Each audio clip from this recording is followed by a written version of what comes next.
ನಮ್ಮನ್ನು ಬಲಪಡಿಸು, ನಿನ್ನ ಚಿತ್ರದಲ್ಲಿ ನಮ್ಮ ನೆಲೆಗೊಳಿಸು. ಯೇಸುವಿನ ಹೆಸರಿನಲ್ಲಿ ನಾವು ಬಿಟ್ಟಿದ್ದೇವೆ ಕರ್ತನೆ. ದಯಮಾಡಿ ಕೂತ್ಕೊಡ್ರಿ ಪ್ರಿಯರೇ.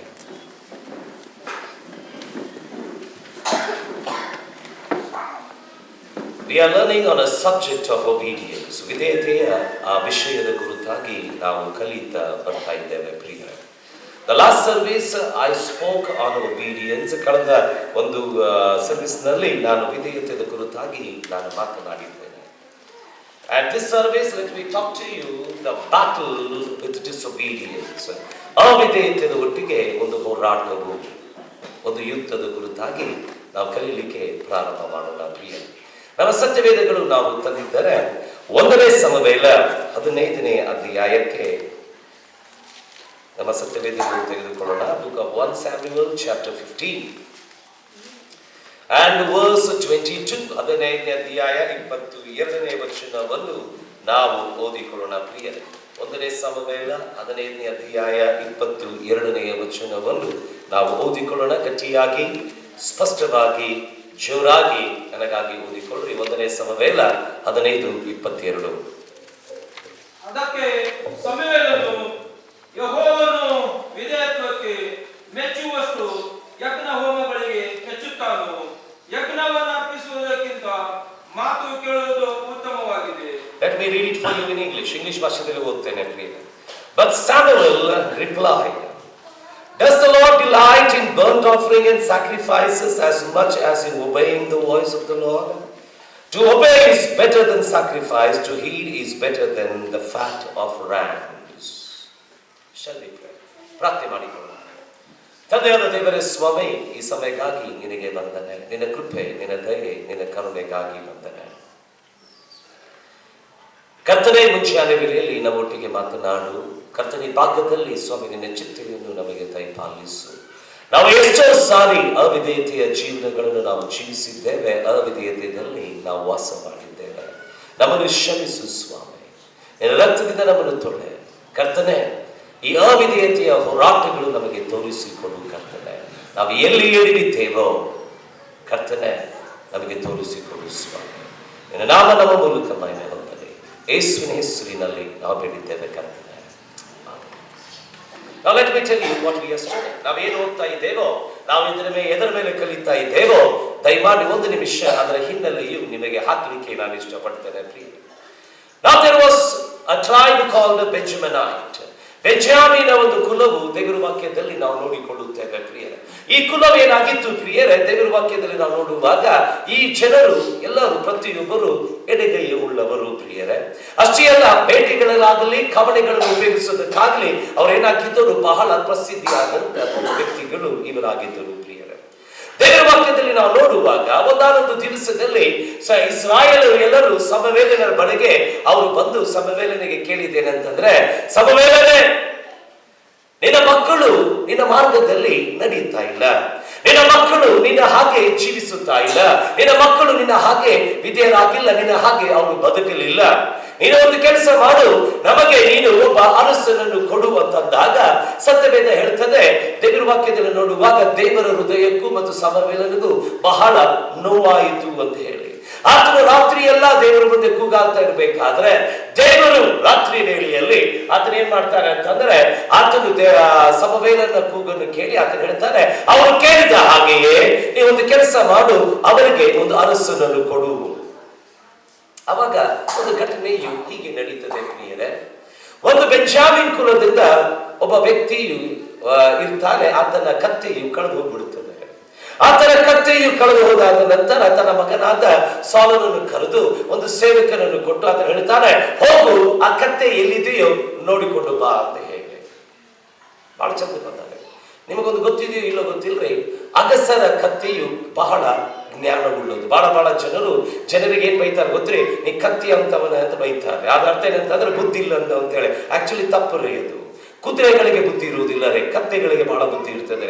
ಒಂದು ಸಾರಿ ಒಂದು ಕತ್ತೆ ಯಾವುದೇ ಒಂದು ಮನೆ ನೋಡಿಕೊಂತಂತಂದ್ರೆ ನೀನು ಅದನ್ನ ಎಲ್ಲೇ ಬಿಡು, ತಿರುಗಿ ತನ್ನ ಮನೆಗೆ ತಿರುಗಿ ವಾಪಸ್ ಬರ್ತದೆ ಪ್ರಿಯರೇ. ಅದು ಕತ್ತಿಯ ಜ್ಞಾನವಾಗಿದೆ, ಕತ್ತಿಯ ಒಂದು ಗುಣಲಕ್ಷಣವಾಗಿದೆ. ಆದ್ರೆ ದೇವರ ವಾಕ್ಯದಲ್ಲಿ ನಾವು ನೋಡುವಾಗ ಈ ಕತ್ತೆಯು ಏನಾಗಿತ್ತು, ದೇವರ ಚಿತ್ತದಿಂದ ಅದೇನಾಗಿತ್ತು ಪ್ರಿಯರೇ, ಕಳೆದು ಹೋಗ್ಬಿಟ್ಟಿತ್ತು. ಅದಕ್ಕೆ ದೇವರು ಅದನ್ನ ಏನ್ ಮಾಡಿಲ್ಲ, ಆ ಸೌಲನ ಕಣ್ಣಿನಲ್ಲಿ ಬೀಳಲಿಕ್ಕೆ ಅದನ್ನೇನ್ ಮಾಡಿಲ್ಲ, ಬಿಡಲಿಲ್ಲ ಪ್ರಿಯರೇ. ಯಾಕೆಂದ್ರೆ ಹಿಂದಿನ ರಾತ್ರಿಯಲ್ಲಿ ದೇವರು ಹೇಳಿದ್ದ, ನನ್ನ ಮಗನೇ ಸಮವೇಲನೆ, ಒಬ್ಬ ವ್ಯಕ್ತಿಯು ಬೆಂಜಾಮಿನ್ ಕುಲದಿಂದ ಬರ್ತಾನೆ, ಆತನ ಹೆಸರು ಸೌಲನು. ಏನ್ ಮಾಡಬೇಕು, ಆತನನ್ನು ನೀನು ಅಭಿಷೇಕ ಮಾಡಬೇಕು. ಆತನು ನನ್ನ ಜನರಿಗೆ ಕಾಯುವಂತನೊಬ್ಬ ಅರಸನಾಗಿರ್ತಾನೆ. ದೇವರ ವಾಕ್ಯದಲ್ಲಿ ಹೇಳ್ತದೆ, ಸೌಲನು ಭೇಟಿಯಾದ ಮೇಲೆ ಸಮವೇಲನು ಆತನಿಗೆ ಏನ್ ಮಾಡ್ತಾನೆ, to cut short the story, ಕಥೆಯನ್ನು ಸ್ವಲ್ಪ ಕಟ್ ಮಾಡಿ ಹೇಳ್ಬೇಕಾದ್ರೆ ಆತನನ್ನು ಅಭಿಷೇಕ ಮಾಡ್ತಾನೆ ಪ್ರಿಯರೇ.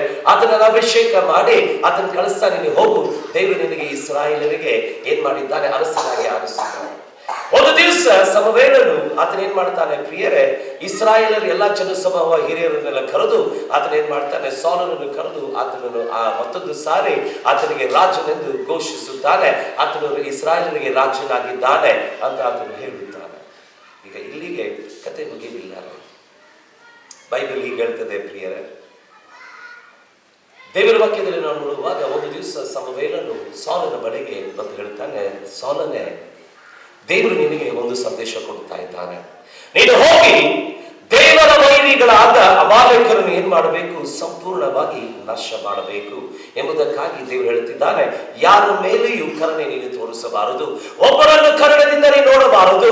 ಚಿಕ್ಕ ಮಗುವಿಂದ ಹಿಡ್ಕೊಂಡು ಪ್ರಾಣಿ ಪಶುಗಳಿಂದ ಹಿಡ್ಕೊಂಡು ರಾಜನಿಂದ ಹಿಡ್ಕೊಂಡು ಎಲ್ಲರನ್ನು ಕೊಂದುಕೊಂಡು ಬಾ ಅಂತ ಹೇಳುವಾಗ ಸತ್ಯವೇದ ಹೇಳ್ತದೆ 7ನೇ ವಚನದಲ್ಲಿ ಸೌಲನು ಏನ್ ಮಾಡ್ತಾನೆ, ಆತನ ಸೈನ್ಯವನ್ನು ತೆಗೆದುಕೊಂಡು ಅವರಿಗೆ ಹೊಡಿಲಿಕ್ಕೆ ಹೋಗ್ತಾನೆ ಪ್ರಿಯರೇ.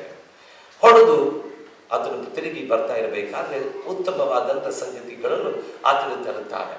ಅದೇ ರಾತ್ರಿಯಲ್ಲಿ ದೇವರು ಮತ್ತೊಂದು ಸಾರಿ ಸಮವೇಲನಿಗೆ ಭೇಟಿಯಾಗಿ ಆತನು ಹೇಳ್ತಾನೆ, ಸೌಲನು ಏನ್ ಮಾಡಿದ್ದಾನೆ, ನನ್ನ ಹೃದಯವನ್ನು ಬಹಳ ನೋವುಪಡಿಸಿದ್ದಾನೆ. ಆತನನ್ನು ರಾಜನಾಗಿ ಇರ್ಲಿಕ್ಕೆ ನಾನು ಏನ್ ಮಾಡಿದ್ದೇನೆ, ಆತನನ್ನು ಅಲ್ಲಗಳೆದಿದ್ದೇನೆ, ಆತನು ತಿರಸ್ಕಾರ ಮಾಡಿದ್ದೇನೆ. ಅವಾಗ ಇಡೀ ರಾತ್ರಿ ಸಮವೇಲನು ಅಳುತ್ತಾನೆ ಆತನಂತೆ.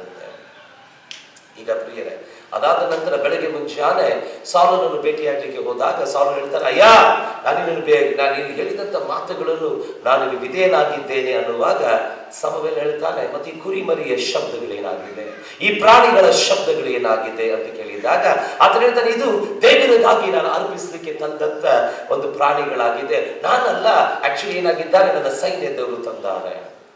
ಅವಾಗ ಈ ವಚನಗಳು ಅಲ್ಲಿ ನೆರವೇರ್ತದೆ. ಏನಂತಂದ್ರೆ, ದೇವರು ಯಜ್ಞಗಳಿಗಿಂತ ವಿಧೇಯತೆಯನ್ನೇ ಬಹಳ ಮೆಚ್ಚುತ್ತಾನೆ. There is a battle with disobedience in our life. ನಮ್ಮ ಜೀವಿತದಲ್ಲಿ ಅವಿಧೇಯದೊಟ್ಟಿಗೆ ಒಂದು ಹೋರಾಟವಿದೆ. ಪೌಲನು ಹೇಳಿದ ಹಾಗೆ, ನಾನು ಒಳ್ಳೆಯದನ್ನೇ ಮಾಡಲಿಕ್ಕೆ ನಾನು ಇಷ್ಟಪಡ್ತೇನೆ, ಆದರೆ ನನ್ನ ಇಂದ್ರಿಯಗಳಲ್ಲಿ ಎಷ್ಟೋ ಸಾರಿ ದೇವರ ಸಂಗತಿಗಳಿಂದ ನನ್ನನ್ನು ದೂರವಾಗಿಟ್ಟಿದೆ. ಒಂದು ಹೋರಾಟಗಳು ಅವಿಧೇಯತೆದೊಟ್ಟಿಗೆ ನನ್ನ ಹೃದಯದಲ್ಲಿ, ನನ್ನ ಮನಸ್ಸಿನಲ್ಲಿ ಯಾವಾಗಲೂ ಆಗ್ತಾನೆ ಇದೆ ಪ್ರಿಯರೇ. ದೇವರು ಹೇಳ್ತಾನೆ, ಇದನ್ನು ನೀನು ಮಾಡಬಾರದು, ಇದನ್ನು ನೀನು ಮುಟ್ಟಬಾರದು, ಇದನ್ನು ನೋಡಬಾರದು, ಇದರ ಮೇಲೆ ನಿನ್ನ ಕೈಗಳನ್ನು ಆಡಿಸಬಾರದು ಅಂದಾಗ ಪ್ರಿಯರೇ, ನಾವು ಎಷ್ಟೋ ಸಾರಿ ಆ ಮಾತುಗಳಿಗೆ ಅವಿಧೇಯರಾಗಿ ನಾವು ಬದುಕಿಕೊಂಡಿದ್ದೇವೆ ಪ್ರಿಯರೇ. ಪ್ರತಿ ದಿವಸ, ಪ್ರತಿ ರವಿವಾರ, ಪ್ರತಿ ಸಮಯದಲ್ಲಿ ನಾವು ನೋಡಬೇಕಾದ್ರೆ ನಾವು ಜನರಿಗೆ ತೋರಿಸಿದ್ದೇನೆ ಅಂತಂದ್ರೆ ನಾನು ಬಹಳ ವಿಧೇಯನಾಗಿದ್ದೇನೆ ಅಂತ ತೋರಿಸಿದ್ದೇವೆ. ಆದ್ರೆ ಎಲ್ಲೋ ಒಂದು ಕಡೆ ನಮ್ಮ ಮಾರ್ಗಗಳನ್ನು ನಾವು ಬಿಟ್ಟು ಜರಿದಿದ್ದೇವೆ ಪ್ರಿಯರೇ. ಎಲ್ಲೋ ಒಂದು ಕಡೆ ನಮ್ಮ ಮಾರ್ಗಗಳನ್ನು ಬಿಟ್ಟು ಜರಿದುಕೊಂಡಿದ್ದೇವೆ ಪ್ರಿಯರೇ. ನಾವು ದೇವರಿಗೆ ಅವಿಧೇಯರಾಗಿ ಬದುಕ್ತಾ ಇದ್ದೇವೆ. ದೇವರಿಗೆ ಏನಾಗಿದ್ದೇವೆ ಪ್ರಿಯರೇ, ಸರಿಯಾಗಿ ನಾವು ಬದುಕ್ತಾ ಇಲ್ಲ. ದೇವರ ಹೇಳಿದಂತ ಮಾತುಗಳಲ್ಲಿ ನಾವು ಬದುಕ್ತಾ ಇಲ್ಲ. Because there is a battle between the first Adam and the second Adam. ಮೊದಲನೇ ಆದಾಮ ಮತ್ತು ಎರಡನೇ ಆದಾಮದ ಒಟ್ಟಿಗೆ ಒಂದು ಹೋರಾಟವಿದೆ. ಆ ಹೋರಾಟ ಏನಂತಂದ್ರೆ, ಶೋಧನೆ ಬಂದು ನಿನ್ನ ಬಾಗಿಲುಗಳನ್ನು ತಟ್ಟಿದಾಗ ಮೊದಲನೇ ಆದಾಮನ ಬಾಗಿಲ ತೆಗೆದರೆ ನೀನು ಅವಿಧೇಯನಾಗುತ್ತಿ, ಎರಡನೇ ಆದಾಮನ ಬಾಗಿಲ ತೆಗೆದರೆ ನೀನು ವಿಧೇಯನಾಗುತ್ತಿ ಪ್ರಿಯರೇ. And you know what is the saddest part? ಬಹಳ ದುಃಖಕರವಾದಂತ ಸಂಗತಿ ಏನಂತಂದ್ರೆ ಪ್ರಿಯರೇ, ಆಗಾಗ ನಾವು ನೋಡ್ಬೇಕಾದ್ರೆ 100 ಶೋಧನೆಗಳಲ್ಲಿ 99.9 ಶೋಧನೆಗಳಿಗೆ ಪ್ರಿಯರೇ ಮೊದಲನೇ ಆದಾಮನೇ ಬಾಗಿಲ ತೆಗೆದಿದ್ದಾನೆ. ನಾವು ದೇವರಿಗೆ ಅವಿಧೇಯರಾಗಿ ಬದುಕುತ್ತಾ ಇದ್ದೇವೆ ಪ್ರಿಯರೇ. We are leading a very disobedient life. And we cover it with many of the sacrifices and rituals. ಎಷ್ಟೋ ಸಂಪ್ರದಾಯಗಳಿಂದ, ಎಷ್ಟೋ ಯಜ್ಞಗಳಿಂದ, ಎಷ್ಟೋ ಪ್ರಾರ್ಥನೆಗಳಿಂದ ಅದನ್ನ ಏನ್ ಮಾಡ್ತೇವೆ ಪ್ರಿಯರೇ, ನಾವು ಮುಚ್ಚಲಿಕ್ಕೆ ಇಷ್ಟಪಡ್ತೇವೆ. Now today let's remove the mask of disobedience and let's get into the reality. ಇವತ್ತೇನಾಗಿದೆ ಪ್ರಿಯರೇ, ಅವಿಧೇಯತೆಯ ಮುಖವಾಡಗಳನ್ನು, ಆ ಮುಸುಕುಗಳನ್ನು ತೆಗೆಯೋಣ ಪ್ರಿಯರೇ. Let's face it face to face. ಅದನ್ನ ಎದರ ಭದ್ರವಾಗಿ ನಾವು ನೋಡಿಕೊಳ್ಳೋಣ ಪ್ರಿಯರೇ. Let's not hide behind every prayer. ನಾವು ಮಾಡುವಂತ ಪ್ರಾರ್ಥನೆಗಳನ್ನು ನಾವು ಅಡಗಿಕೊಳ್ಳುವುದು ಬೇಕಾಗಿಲ್ಲ ಪ್ರಿಯರೇ. Let's tell God, God, I disobeyed you. ನಾವು ದೇವರಿಗೆ ಹೇಳಿಕೊಳ್ಳೋಣ, ಸ್ವಾಮಿ ನಾನು ನಿನಗೆ ಅವಿಧೇಯನಾಗಿ ಬದುಕುತ್ತಾ ಇದ್ದೇನೆ. ದೇವರಿಗೆ ಹೇಳುವುದನ್ನು ನಾವು ಕಲಿಯೋಣ ಪ್ರಿಯರೇ. Don't hide, ಮುಖವಾಡವನ್ನು ಹಾಕಿಕೊಳ್ಬೇಡ್ರಿ. It is going to be very dangerous. ಅದೇನಾಗ್ತದೆ ಪ್ರಿಯರೇ, ಬಹಳ ಆಪತ್ತಿನಲ್ಲಿ ಬೀಳುವಂತದ್ದಾಗಿರ್ತದೆ ಪ್ರಿಯರೇ. It's going to be very dangerous. ಬಹಳ ಜನರು ಪ್ರಿಯರೇ, we pretend to be very obedient. ಜಗತ್ತಿಗೆ ಜನರಿಗೆ ನಾವೇನು ತೋರಿಸ್ತೇವೆ ಗೊತ್ತೇ, ಬಹಳ ವಿಧೇಯರಾಗಿದ್ದೇವೆ ಎಂದು ತೋರಿಸುತ್ತೇವೆ. ಆದರೆ ಆಕ್ಚುಲಿ ನಾವು ನೋಡಬೇಕಾದ್ರೆ ನಾವು ಬಹಳ ಅವಿಧೇಯರಾಗಿ ಬದುಕ್ತಾ ಇದ್ದೇವೆ. Only your heart knows and the King of Kings knows. ರಾಜನಾದ ರಾಜನು ಯೇಸು ಸ್ವಾಮಿಗೆ ಗೊತ್ತಿದೆ ಪ್ರಿಯರೇ, ನಿನ್ನ ಹೃದಯ ಗೊತ್ತಿದೆ ನೀನು ಎಷ್ಟು ಅವಿಧೇಯನಾಗಿ ನೀನು ಬದುಕುತ್ತಾ ಇದೆ. ಜಗತ್ತಿಗೆ ನೀನು ಬಹಳ ವಿಧೇಯನಾಗಿ ಕಾಣ್ತಾ ಇದ್ದೆ. ಆಕ್ಚುಲಿ ನೋಡಬೇಕಾದ್ರೆ ನೀನು ಎಷ್ಟು ಅವಿಧೇಯನಾಗಿ ನೀನು ಬದುಕಿದ್ದನ್ನು ನಾವು ನೋಡಿದ್ದೇವೆ. ನಿನ್ನ ಹೃದಯ ಬಲ್ಲಂತದ್ದಾಗಿದೆ ಪ್ರಿಯರೇ. Obedience is a good word, a blessed word, a uplifting word, a word of breakthrough, a word of comfort, a word of contentment. ವಿಧೇಯತೆಯು ಆಶೀರ್ವಾದದ ಶಬ್ದವಾಗಿದೆ, ಸಮೃದ್ಧಿಯ ಶಬ್ದವಾಗಿದೆ, ಅದು ಬಡವಣಿಗೆ ತರುವಂತ ಶಬ್ದವಾಗಿದೆ, ಸಮಾಧಾನ ತರುವಂತ ಶಬ್ದವಾಗಿದೆ. ಅಷ್ಟೇ ಅಲ್ಲ ಪ್ರಿಯರೇ, ಸಂತೃಪ್ತಿ ತರುವಂತ ಶಬ್ದವಾಗಿದೆ, ನಮ್ಮ ಒಳಗೆ ಆನಂದ ತರುವಂತ ಶಬ್ದವಾಗಿದೆ. ಆದರೆ ನಮ್ಮ ಜೀವಿತದಲ್ಲಿ ಕಾಣಲಾರದಂತ ಒಂದು ಶಬ್ದ ಅವಿಧೇಯತೆಯಾಗಿದೆ ಪ್ರಿಯರೇ. ವಿಧೇಯತೆಯಾಗಿದೆ. ನಮ್ಮ ಜೀವಿತದಲ್ಲಿ ಕಾಣಲಾರದಂತ ಶಬ್ದ ವಿಧೇಯತೆಯಾಗಿದೆ. So this morning, this part of this morning, ಮುಂಚಾನೆ ಈ ಭಾಗದಲ್ಲಿ, let me talk to you a battle with disobedience. ಅವಿಧೇಯತೆಯೊಟ್ಟಿಗೆ ಒಂದು ಹೋರಾಟಗಳ ಕುರಿತಾಗಿ ನಾನು ಮಾತನಾಡ್ತೇನೆ ಪ್ರಿಯರೇ. Half obedience is complete disobedience. ಅರ್ಧ ವಿಧೇಯತೆಯು ಪೂರ್ಣವಾದ ಅವಿಧೇಯತೆಯಾಗಿದೆ. ಅರ್ಧ ವಿಧೇಯತೆಯು ಪೂರ್ಣವಾದಂತ ಅವಿಧೇಯತೆಯಾಗಿದೆ. The danger of disobedience is many times a rejection from God.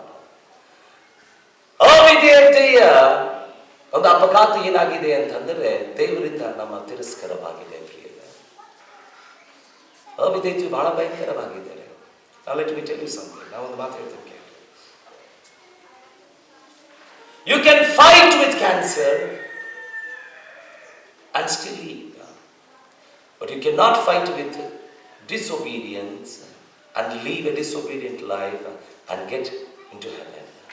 ನೀನು ಕ್ಯಾನ್ಸರ್ ಅನ್ನು ಹೋರಾಡಿ ನೀನು ಬದುಕಬಹುದ್ರಿ. ಕ್ಯಾನ್ಸರ್ ಒಟ್ಟಿಗೆ ಹೋರಾಡಿ ನೀನೇನು ಮಾಡಬಹುದು ಪ್ರಿಯರೇ, ನೀನು ಜೀವಿಸಬಹುದು. ಆದರೆ ಅವಿಧೇಯತೆಯೊಟ್ಟಿಗೆ ನೀನು ಒಂದಾಗಿದ್ದರೆ ನೀನು ಪರಲೋಕಕ್ಕೆ ಹೋಗುವುದಿಲ್ಲ, ನೀನು ನರಕಕ್ಕೆ ಖಚಿತವಾಗಿದೆ ಪ್ರಿಯ. ನರಕವು ಖಚಿತವಾಗಿದೆ. Correct? So I will give you 3 truths. 3 ಸತ್ಯಾಂಶಗಳು ನಿಮ್ಮ ಮುಂದೆ ಇಡುತ್ತೇನೆ ಪ್ರಿಯರೇ. And these truths are coming from the very word of God. ದೇವರ ವಾಕ್ಯದಿಂದಲೇ ಈ ವಚನಗಳು ಬರುವಂತದ್ದಾಗಿದೆ. And as I told you the last service, ಕಳೆದ ಸರ್ವಿಸ್ ನಲ್ಲಿ ಹೇಳಿದ್ದೆ, we ought to obey God. ನಾವು ದೇವರಿಗೆ ವಿಧೇಯರಾಗಲೇಬೇಕು. There is no options for that. ಅದಕ್ಕೆ ಬೇಕಾದರೆ ಅನ್ನುವುದೊಂದು ಶಬ್ದಗಳು ಇಲ್ಲರೆ, ಆಗಲೇಬೇಕು ಅಂದ್ರೆ ಆಗಲೇಬೇಕು ಪ್ರಿಯರೇ. I'm telling you the truth. ಇದು ಸತ್ಯ. So I will give you 3 beautiful truths. 3 ಪ್ರಾಮುಖ್ಯವಾದ ಸತ್ಯಾಂಶಗಳು ನಾನು ನಿಮಗೆ ಕೊಡ್ತೇನೆ ಪ್ರಿಯರೇ. First one, ಮೊದಲನೇದು, a call for obedience. ವಿಧೇಯತೆಗೆ ಇರುವ ಕರೆಯುವಿಕೆ. A call for obedience. ವಿಧೇಯತೆಗೆ ಕರೆಯುವಿಕೆ.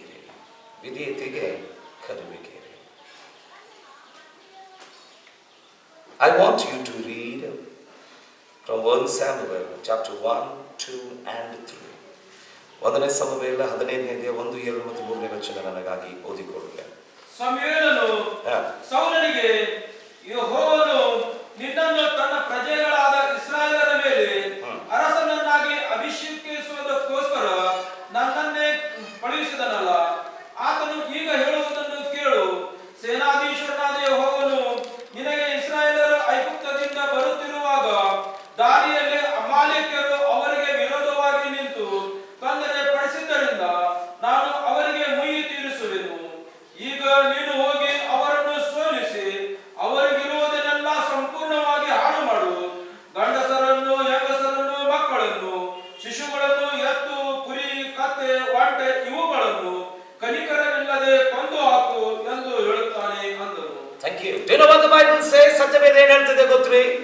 God is telling Saul through Samuel, ದೇವರು ಸಾಲನಿಗೆ ಸಮವೇಲನ ಮೂಲಕ ಆತನ ಏನ್ ಮಾಡ್ತಾ ಇದ್ದಾನೆ, ತನ್ನ ಸಂದೇಶವನ್ನು ತಲುಪಿಸುತ್ತಾ ಇದ್ದಾನೆ.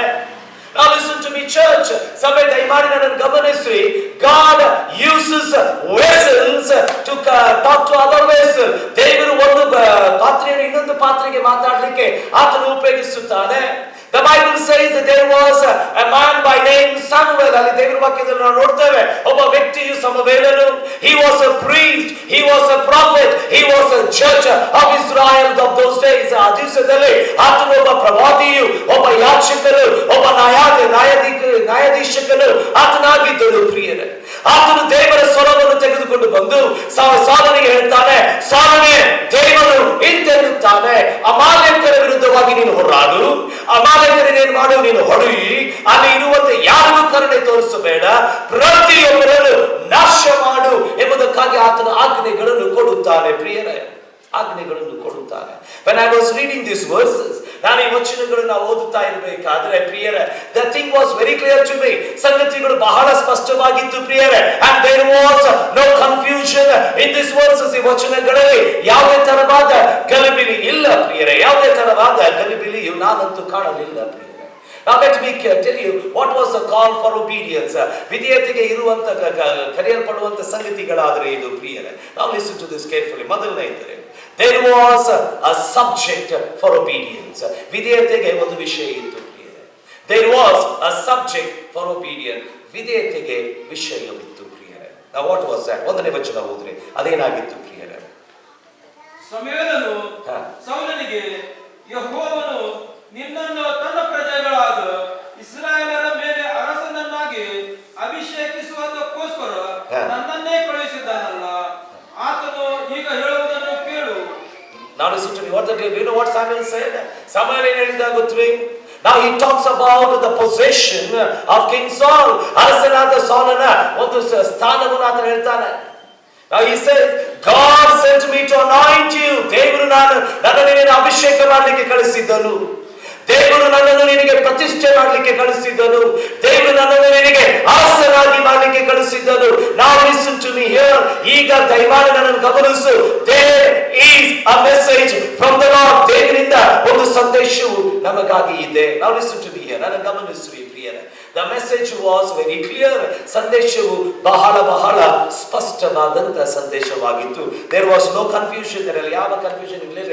ಎರಡನೇ ವಚನ ಮೂರನೇ ವಚನ ಓದಿದಾಗ the message said, ಆ ಒಂದು ಸಂದೇಶವು ಏನಾಗಿತ್ತು ಅಂತಂದರೆ, you should fight the Amalekites.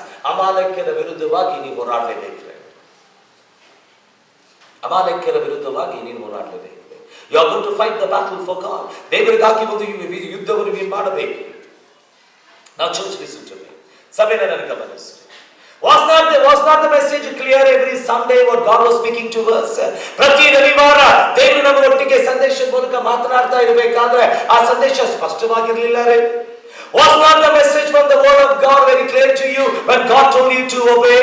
ದೇವರು ವಿಧೇಯರಾಗುವಾಗ ದೇವರ ವಾಕ್ಯ ನೀನು ಓದಿದಾಗ ಸಂದೇಶ ಸ್ಪಷ್ಟವಾಗಿರಲಿಲ್ಲವೇ?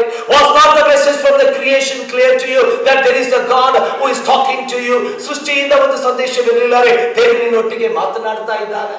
There was no confusion. ಅಲ್ಲಿ ಯಾವುದೇ ತರವಾದ ಗಲಿಬಿಲಿ ಇರಲಿಲ್ಲ ರೇ. The message was you need to kill the Amalekites. ಸಂದೇಶವೇನಾಗಿತ್ತು ಅಂತಂದ್ರೆ ನೀನು ಅಮಾಲೇಕರನ್ನು ಕೊಲ್ಲಬೇಕು. ಅದಕ್ಕಿಂತ ಜಾಸ್ತಿ ಬೇರೆ ಏನೂ ಇಲ್ಲ ಪ್ರಿಯ. ಅದಕ್ಕಿಂತ ಜಾಸ್ತಿ ಬೇರೆ ಏನಿಲ್ಲ. ನೀನು ಕೊಲ್ಲಬೇಕು. Now who are these Amalekites in the Bible? ಸತ್ಯವೇದದಲ್ಲಿ ಅಮಾಲೇಕರು ಯಾರು? What kind of a people they were? ಅವರು ಯಾವ ತರವಾದ ಜನರೇ? Now listen to me carefully. ನನ್ನ ಗಮನಿಸಿ. Now the Bible says, ಸತ್ಯವೇದ ಹೀಗೆ ಹೇಳ್ತದೆ ಪ್ರಿಯರೇ, ಇವರು ಬಾಯಾರಿಕೆ ಆದಾಗ ಸತ್ಯವೇದ ಹೇಳ್ತದೆ ಪ್ರಿಯರೇ, ಅವರು ಬಲಹೀನರಾಗಿದ್ದರು, ಅವರು ಕುಡಿಲಿಕ್ಕೆ ನೀರಿರಲಿಲ್ಲ ಇಸ್ರಾಯೇಲರಿಗೆ. ಆ ಸಮಯದಲ್ಲಿ ದೇವರು ಒಂದು ಬಂಡೆ ಹೊಡೆದು ಅವ್ರಿಗೆ ಏನ್ ಮಾಡ್ತಾನೆ, ನೀರನ್ನು ಕೊಡುತ್ತಾನೆ. ಅವರು ನೀರು ಕುಡಿದು ಇನ್ನೇನು ಏನೋ ತೃಪ್ತಿಗೊಂಡರು ಅಂತ ಅನ್ನೋ ಪುರುಷತ್ತಿಗೆ ಈ ಅಮಾಲೇಕರು ಒಳಗೆ ಬಂದು ಇಸ್ರಾಯೇಲರ ಒಟ್ಟಿಗೆ ಯುದ್ಧಗಳನ್ನು ಮಾಡುತ್ತಾರೆ. ಅದಕ್ಕಾಗಿ ದೇವರಿಗೆ ಬಹಳ ಸಿಟ್ಟು ಬರ್ತದೆ. ಯಾಕೆ ಅಂತಂದ್ರೆ ಯಾವಾಗ ಒಬ್ಬ ವ್ಯಕ್ತಿ ಬಲಹೀನನಾಗಿದ್ದಾನೋ ಆವಾಗ ನೀ ದಾಳಿ ಮಾಡ್ಲಿಕ್ಕೆ ಹೋಗ್ತಾ ಇದೆಯಲ್ಲ. You cannot fight when they are weak. ಅವರು ಬಲಹೀನರಾದಾಗ ನೀನು ಹೋರಾಡ್ಲಿಕ್ಕೆ ದೇವರು ನಿನಗೆ ಅನುಮತಿ ಕೊಡಲಿಲ್ಲ. Correct? Now what does the spiritual meaning of Amalekites means? ಅಮಾಲೇಕರ ಆತ್ಮಿಕ ಲೌಕಿಕವಾದಂತ ಅರ್ಥ ಏನ್ ಗೊತ್ತ್ರಿ? It speaks about my flesh, my fleshly desires. ಅದೇನ್ ತೋರಿಸ್ತದೆ ಗೊತ್ತ್ರಿ? ನನ್ನ ಶರೀರದ ಆಶೆಗಳು ತೋರಿಸ್ತದೆ ಪ್ರಿಯರೇ. And do you know what is the command of God? ದೇವರ ಆಜ್ಞೆಗಳೇನು ಗೊತ್ತ್ರಿ? Kill all the desires of the flesh. ನಿನ್ನ ದೇಹದ ಪ್ರತಿಯೊಂದು ಆಶೆಗಳು ನೀನು ಕೊಲ್ಲು ಅಂತ ಆತನು ಹೇಳ್ತಾ ಇದ್ದಾನೆ. It may not take overnight, but you need to fight it daily. ಅದು ಒಂದೇ ರಾತ್ರಿಯಲ್ಲಿ ಆಗೋದಿಲ್ಲ ಪ್ರಿಯರೇ, ಆದರೆ ಪ್ರತಿ ದಿವಸ ನೀವು ಅದರೊಟ್ಟಿಗೆ ಹೋರಾಡಬೇಕು ಪ್ರಿಯರೇ. ನೀವು there is a desire which dwells above the commandment of God. ಅದು ದೇವರ ಆಜ್ಞೆಗಳಿಗಿಂತ ಮೀರವಾಗಿ ಅದು ಬದುಕುವಂತದ್ದಾಗಿದ್ದರೆ ಎಂತೆಂಥ ಆಶೆಗಳಿಲ್ಲ ರೀ ನಮ್ಮ ಒಳಗೆ. a desire to sin, ಪಾಪದ ಆಶೆಗಳ್ರಿ, ಲೋಭದ ಆಶೆಗಳ್ರಿ, ಹೊಟ್ಟೆ ಕಿಚ್ಚಿನ ಆಶೆಗಳು, ಅದು ಮಾಡಬೇಕು ಇದು ಮಾಡಬೇಕು, a desire for money, ಹಣದ ಆಶೆಗಳು. God says you kill that. ದೇವರ ಹತ್ರ ಅದನ್ನು ಕೊಲ್ಲು. but we don't do that. ಅದನ್ನು ಮಾಡಲಿಕ್ಕೆ ನಮ್ಗೆ ಇಷ್ಟ ಇಲ್ಲ. Believe by that. ಅದರಲ್ಲಿ ನಾವು ಬದುಕ್ತೇವೆ. The message is very clear. ಸಂದೇಶ ಬಹಳ ಸ್ಪಷ್ಟವಾಗಿದೆ. God says you kill that. ದೇವರು ಅದನ್ನು ಕೊಲ್ಲು ಅಂತ ಹೇಳ್ತಾನೆ. God never told, okay, if you want you kill. ನಿನಗೆ ಬೇಕಾದ್ರೆ ಕೊಲ್ಲು ಅಂತ ಹೇಳಿಲ್ಲ.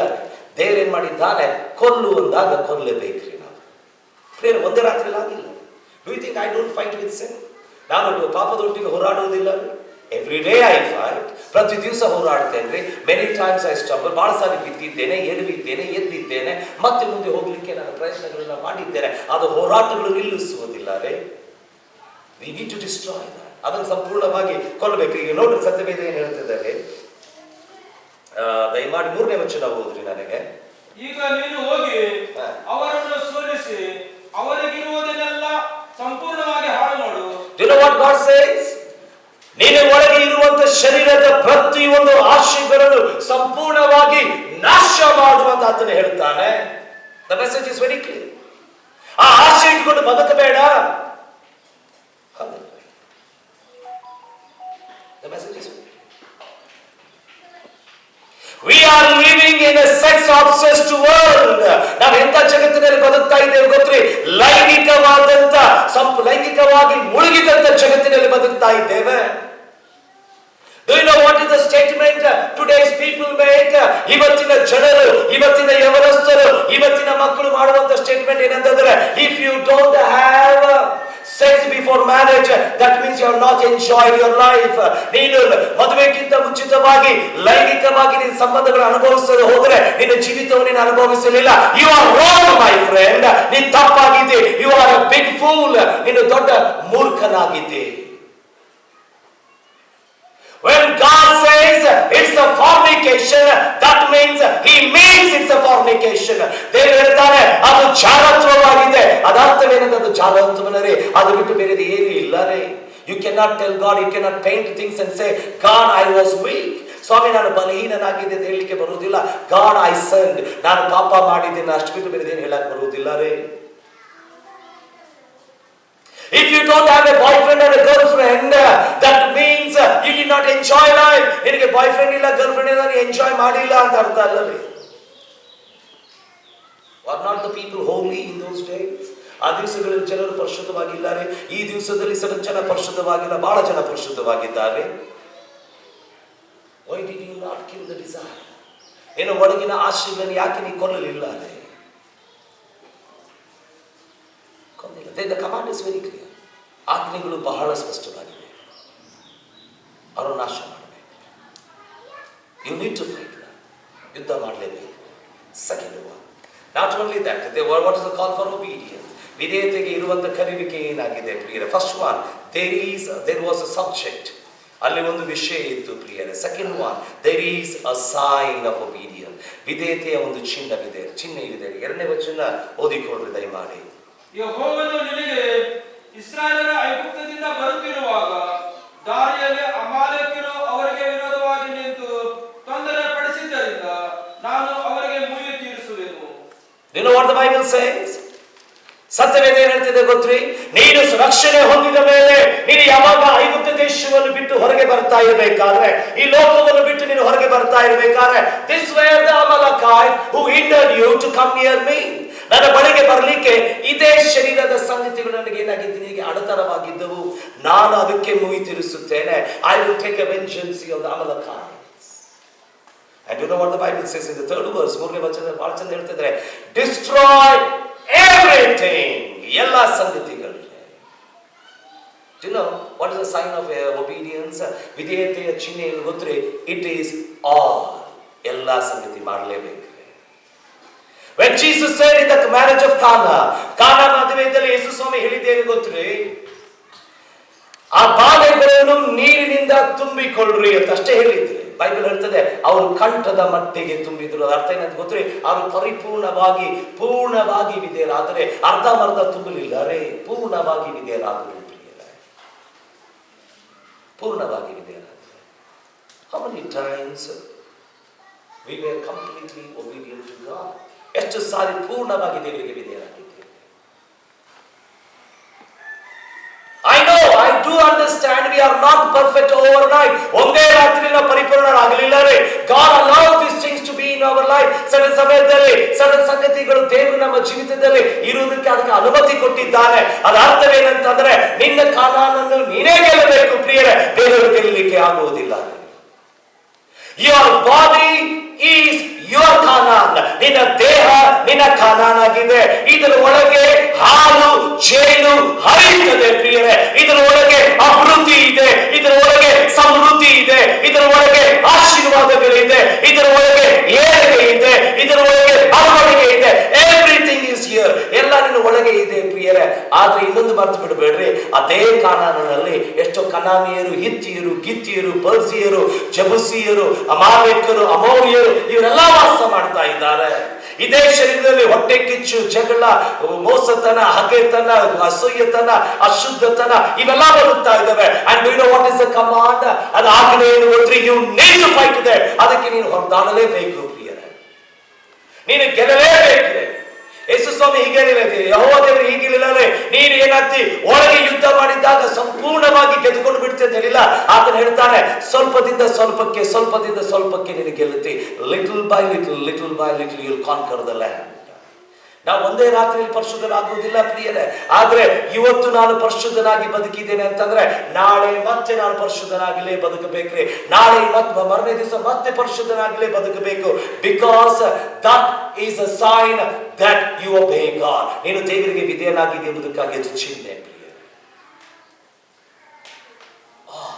ಎವ್ರಿಥಿಂಗ್, ಎಲ್ಲದಕ್ಕೂ ನಾವು ವಿಧೇಯರಾಗಬೇಕು. ಒಂದಕ್ಕಲ್ಲ ಎರಡಕ್ಕಲ್ಲ ರೇ, ಎಲ್ಲದಕ್ಕೂ ನಾನು ವಿಧೇಯನಾಗಬೇಕು. The command is very clear. ಆಜ್ಞೆಗಳು ಬಹಳ ಸ್ಪಷ್ಟವಾಗಿದೆ.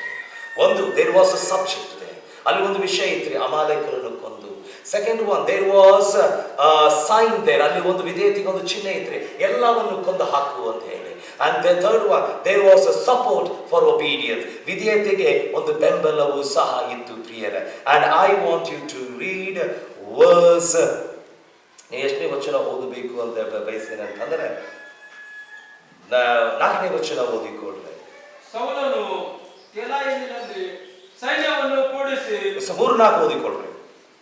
ಈಗ ನೀನು ಹೋಗಿ ಅವರನ್ನು ಸೋಲಿಸಿ ಅವರಿಗಿರುವುದನ್ನೆಲ್ಲ ಸಂಪೂರ್ಣವಾಗಿ ಹಾಳು ಮಾಡು. ಗಂಡಸರನ್ನು, ಹೆಂಗಸರನ್ನು, ಮಕ್ಕಳನ್ನು, ಶಿಶುಗಳನ್ನು, ಎತ್ತು, ಕುರಿ, ಕತ್ತೆ, ಒಂಟೆ ಇವುಗಳನ್ನು ಕನಿಕರವಿಲ್ಲದೆ ಕೊಂದು ಹಾಕು ಎಂದು ಹೇಳುತ್ತಾನೆ ಅಂದನು. ಸೌಲನು ಕೆಲಾಯಿನಲ್ಲಿ ಸೈನ್ಯವನ್ನು ಕೂಡಿಸಿ ಲೆಕ್ಕಿಸಲು 2,00,000 ಮಂದಿ ಕಾರಣಗಳು ಇದ್ದರು. ಯಹೂದ್ಯರು 10,000 ಮಂದಿ ಇದ್ದರು. ಅವನಿ ಹೊರಡಲಿ. You know what the Bible says now? I hope you understood these verses. ಈ ವಚನಗಳನ್ನು ಅರ್ಥ ಮಾಡಿಕೊಂಡ್ರೆ ಅಂತ ನಾನು ನಂಬುತ್ತೇನೆ ಪ್ರಿಯರೇ. You know what happened here? When God gives you the subject for obedience, ಯಾವಾಗ ದೇವರು ನಿನಗೆ ವಿಧೇಯತೆಗೆ ವಿಷಯ ಕೊಡುತ್ತಾನೋ ಅದೇ ಸಮಯದಲ್ಲಿ he gives you the sign of obedience. ಅದೇ ಸಮಯದಲ್ಲಿ ಆತನ ಏನು ಮಾಡ್ತಾನೆ? ನಿನ್ನ ವಿಧೇಯತೆಗೆ ಒಂದು ಚಿಹ್ನೆಯನ್ನು ಕೊಡ್ತಾನೆ ಪ್ರಿಯರೇ. But at the same time he gives you the support for obedience. ವಿಧೇಯತೆಗೆ ಬೆಂಬಲನೂ ಸಹ ಕೊಡ್ತಾನೆ ಪ್ರಿಯರೇ. ನಾನು ತಪ್ಪಿಸ್ಕೊಳ್ಳೋಕ್ಕಾಗೋದಿಲ್ಲ ರೀ, ನೀನು ತಪ್ಪಿಸ್ಕೊಳ್ಳೋಕ್ಕಾಗೋದಿಲ್ಲ ರೀ. Now when I read this 3rd and 4th words, 3-4 ವಚನಗಳು ನಾನು ಓದಿದಾಗ I found out 3 beautiful things which was hidden inside here. ಇಲ್ಲಿ ಅಡಗಿಕೊಂಡಂತ 3 ಪ್ರಾಮುಖ್ಯವಾದಂತ ಸತ್ಯಾಂಶಗಳು ನಾನು ಗಮನಿಸಿದ್ದೇನೆ. ಓಕೆ, ನೀನು ವಿಧೇಯನಾಗು ಅಂತ ದೇವರು ಕಳಿಸಿದಾಗ, don't you think God doesn't know your weakness? ದೇವರು ಹಿಂಗೆ ಯೋಚನೆ ಮಾಡ್ತೀನಿ, ದೇವರಿಗೆ ನಿನ್ನ ಬಲಹೀನತೆ ಗೊತ್ತಿಲ್ಲ, ದೇವರಿಗೆ ನಿನ್ನ ಆಸಕ್ತಿ ಎಷ್ಟಿದೆ ಅಂತ ಗೊತ್ತಿಲ್ಲ ರೀ, ದೇವರಿಗೆ ನಿನ್ನ ಒಳಗೆ ಅರ್ಥ ಏನಾಗ್ತಾ ಇದೆ ಅಂತ ಗೊತ್ತಿಲ್ಲ ರೀ. ಈ ನೋಸ್ ಎವ್ರಿಥಿಂಗ್, ಆತನ ಎಲ್ಲಾ ಗೊತ್ತಿದೆ ಪ್ರಿಯರೇ. ಆದರೂ ಸಹ ಆತನ ಏನ್ ಮಾಡಿದ್ದಾನೆ, ನಿನಗೆ ಸಂದೇಶ ಕರೆದು ಕೊಟ್ಟಿದ್ದಾನೆ, ನಿನಗೆ ಚಿಹ್ನೆ ಕರೆದು ಕೊಟ್ಟಿದ್ದಾನೆ. ಅದೇ ಸಮಯದಲ್ಲಿ ಆತನು ನಿನ್ನ ಬೆಂಬಲವು ಕರೆಕ್ಟಾಗಿ ಕೊಡ್ತಾನೆ ಪ್ರಿಯರೇ. when I read this verse, ಈ ವಚನಗಳು ಓದಿದಾಗ something very wonderful I found out. ಬಹಳ ಸುಂದರವಾದಂತ ಸಂಗತಿ ಕಂಡುಕೊಂಡರೆ. Now listen to me. First one, God supports obedience with his presence. ದೇವರು ವಿಧೇಯತೆಯನ್ನು ತನ್ನ ಪ್ರಸನ್ನತೆಯಿಂದ ಬೆಂಬಲ ಕೊಡುತ್ತಾನೆ. ದೇವರು ವಿಧೇಯತೆಯನ್ನು ತನ್ನ ಪ್ರಸನ್ನತೆಯಿಂದ ಬೆಂಬಲ ಕೊಡುತ್ತಾನೆ. You know what the Bible says? ಸತ್ಯವೇದ ಏನು ಹೇಳ್ತದೆ ಗೊತ್ತುವೇ? You go and take the vengeance of the Lord. ದೇವರ ಸೇಡನ್ನು ನೀನು ತೆಗೆದುಕೋ ಅಂತ ಹೇಳ್ತಾನೆ. Oh, beautiful words. Do you know in other words what he says? ಇನ್ನೊಂದು ಮಾತಿನ ದೇವರು ಹೇಳ್ತದೆ ಅಂತ ಗೊತ್ತೇ?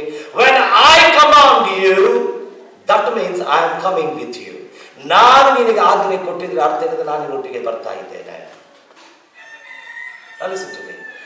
Every obedience is packed in the presence of God. ಪ್ರತಿಯೊಂದು ವಿಧೇಯತೆಯು ದೇವರ ಪ್ರಸನ್ನತೆಯಲ್ಲಿ ಮುಚ್ಚಲ್ಪಟ್ಟಿದೆ. If God says, ದೇವರು ನಿಮಗೆ ಹೇಳ್ತಿದ್ದಾನೆ ಏನಂತಂದ್ರೆ, thou shalt not do things, ಇದನ್ನು ನೀನು ಮಾಡಬೇಡ, ಅದರ್ಥವೇನಂತಂದ್ರೆ ಅದನ್ನು ನಾನು ಮಾಡಬಾರದ್ರೆ. And when he says thou shalt do this, ಇದನ್ನು ನೀನು ಮಾಡು ಅಂತಂದಾಗ he is backing up with his presence. ಆತನ ಪ್ರಸನ್ನತೆಯಿಂದ ಆತನ ಬೆನ್ನೆಲುಬಾಗಿ ನಿಂತಿದ್ದಾನೆ. ದೇವರು ನಿನಗೆ ಹೇಳ್ತಾ ಇದ್ದಾನೆ, ವ್ಯಭಿಚಾರ ಮಾಡಬೇಡ, ಜಾರತ್ವ ಮಾಡಬೇಡ, ಬಿ ಹೋಲಿ, ನೀನು ಪರಿಶುದ್ಧರಾಗಿರು, ವ್ಯಭಿಚಾರ ಮಾಡಬೇಡ, ಜಾರತ್ವ ಮಾಡಬೇಡ. ಅಂತ ಅರ್ಥ ಏನಂತಂದ್ರೆ ದೇವರ ಪ್ರಸನ್ನತೆಯು ನಿನಗೆ ಪರಿಶುದ್ಧತೆಗೆ ಬೆಂಬಲ ಕೊಡ್ತದೆ ಪ್ರಿಯ. ದೇವರ ಪ್ರಸನ್ನತೆಯು ನಿನಗೆ ಪರಿಶುದ್ಧತೆಗೆ ಬೆಂಬಲ ಕೊಡ್ತದೆ ಹೊರತು ಅಪರಿಶುದ್ಧತೆಗೆ ಅಲ್ಲ ಪ್ರಿಯ, ಅಪರಿಶುದ್ಧತೆಗೆ ಅಲ್ಲ. Now what a beautiful support this is. Did you see when Paul was crying out to the Lord?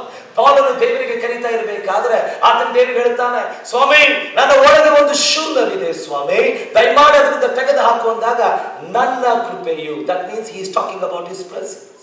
ಆತನ ಪ್ರಸನ್ನತೆ ಹೇಳ್ತಾ ಇದ್ದಾನೆ, ನನ್ನ ಕೃಪೆ ನಿನಗೆ ಸಾಕು. ಕರೆಕ್ಟ್? ವಿಚಾರ ಮಾಡಿ ನೋಡಿ ನಾ ಹೇಳುದು. He is supporting with his presence. ಮೊದಲೇ ಪ್ರಸನ್ನತೆ ಇದ್ದಾರೆ. Second one, you see there is a people of God. ಅಲ್ಲಿ ದೇವರ ಜನರು ಸಹ ಇದ್ದಾರೆ. ನಾಲ್ಕನೇ ವಚನ ಏನ್ ಹೇಳ್ತಿದೆ ಗೊತ್ತೇ? ನಾಲ್ಕನೇ ವಚನ ಬಹಳ ಚಂದ ಹೇಳ್ತಿದೆ, ಆತನು ಎಲ್ಲಾ ಸೈನ್ಯಗಳನ್ನು ಸೇರಿಸಿಕೊಂಡು. The people of God gathered. ಪ್ರಿಯರೇ, ಹೇಳ್ತೇನೆ, when God commands, he commands his presence. ದೇವರು ಆಜ್ಞೆ ಕೊಟ್ಟಾಗ ತನ್ನ ಪ್ರಸನ್ನತೆ ಕೊಡ್ತಾನ್ರಿ. ಅಷ್ಟೇ ಅಲ್ಲ, ತನ್ನ ಜನರನ್ನು ಸಹ ಕೊಡ್ತಾನೆ. He brings holy people around you. ಆತನ ಪರಿಶುದ್ಧವಾದ ಜನರು ನಿಮ್ಮ ಸುತ್ತಲೂ ತರ್ತಾರೆ to make you stand. ಆತ ನಿಮಗೆ ಬಲವಾಗಿ ನಿಂತ್ಕೊಳ್ಳಿಕ್ಕೆ. ಕರೆಕ್ಟ್? ವಿಚಾರ ಮಾಡಿ. ಆತನು ಪರಿಶುದ್ಧವಾದ ಜನರು ನಿನ್ನ ಸುತ್ತಲೂ ಕೊಡ್ತಾನೆ.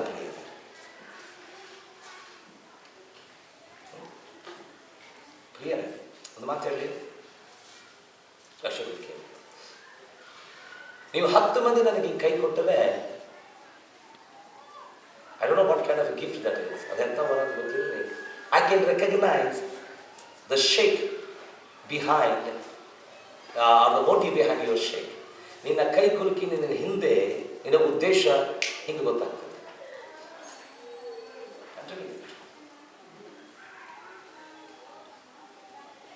I see certain people, certain ಜನ ಬಂದು ನಾನು ಕೈ ಕೊಡೋದು ನೋಡ್ತೀನಿ. But their shake is not right. ಅವರ ಕೈ ಕುಲುಕುವುದು ಸರಿ ಇಲ್ಲ. They are very lustful shake. ಬಹಳ ಜನರು ಲೈಂಗಿಕವಾದ ಆಶಯದಿಂದ ಕೈಗಳನ್ನು ಕುಲುಕ್ತಾರೆ. I know that. ನನಗೆ ಗೊತ್ತಿದೆ.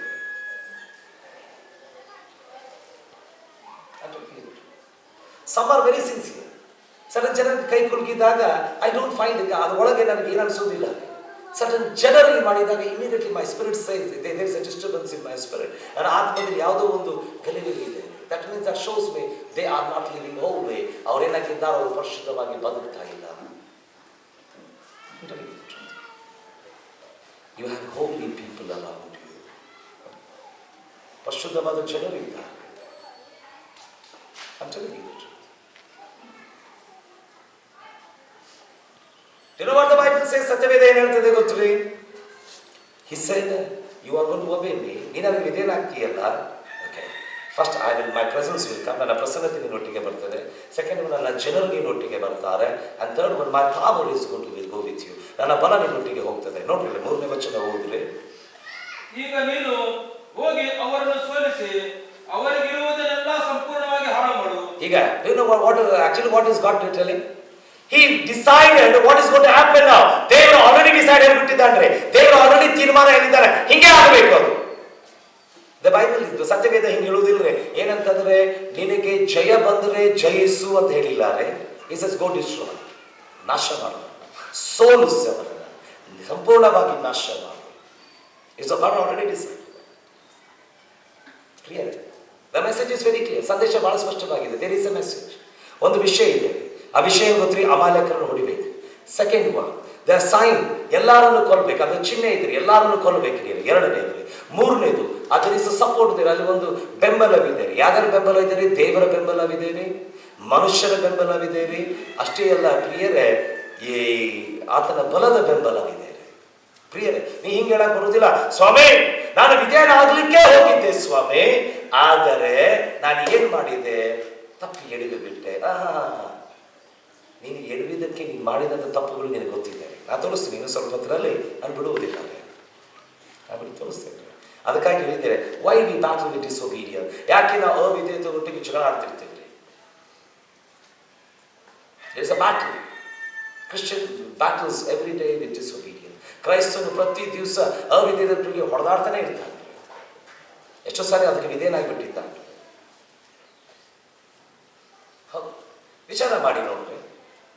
God said everything is clear now. ಸ್ವಾಮಿ, ನಾನು ಬಿದ್ದುಬಿಟ್ಟೆ ಸ್ವಾಮಿ, ತಪ್ಪಾಗಿಬಿಡ್ತು ಸ್ವಾಮಿ. ಇಲ್ಲ, ನಾನು ಬರೋದಿಲ್ಲ. ಯಾಕೆಂದ್ರೆ ಅದನ್ನ ಹೇಳ್ತಾರೆ, ನನ್ನ ಪ್ರಸನ್ನತೆ. See, everything is over in the first point. ಮೊದಲನೇ ಪಾಯಿಂಟ್ ಎಲ್ಲ ಮುಗಿದು ಹೋಗ್ಬಿಡ್ತ್ರಿ. ಮೊದಲನೇದು ವಿಷಯ ಕ್ಲಿಯರ್ ಇದೆ ರೀ, ಎರಡನೇದು ಚಿಹ್ನೆ ಕ್ಲಿಯರ್ ಇದೆ ರೀ, ಮೂರನೇದು ಬೆಂಬಲ ಕ್ಲಿಯರ್ ಇದೆ. ಎವ್ರಿಥಿಂಗ್ ನಿನಗೆ ಏನ್ ಬೇಕೋ ಒಂದು ಶೋಧನೆ ಗೆಲ್ಲಲಿಕ್ಕೆ ಎಲ್ಲವೂ ನಿನ್ನ ಬಾಗಿಲ ಹತ್ತಿರ ಇದೆ. ತಪ್ಪು ಮಾಡಿದವರು ಯಾರು? ದೇವರು, ನೀನು, ನಾನು ಮಾಡಿದ್ದೇನೆ. ಕರೆಕ್ಟ್? ತಪ್ಪುಗಳನ್ನು ನಾವು ಮಾಡಿದ. Let me take it to the second one. ಎರಡನೇ ಸಂಗತಿಗೆ ನಾವು ಹೋಗಿಕೊಳ್ಳೋಣ. The casualness for obedience. ವಿಧೇಯತೆಗೆ ತೋರಿಸುವಂತ ಅಲಕ್ಷ್ಯತನ. ವಿಧೇಯತೆಗೆ ತೋರಿಸುವಂತ ಅಲಕ್ಷ್ಯತನ.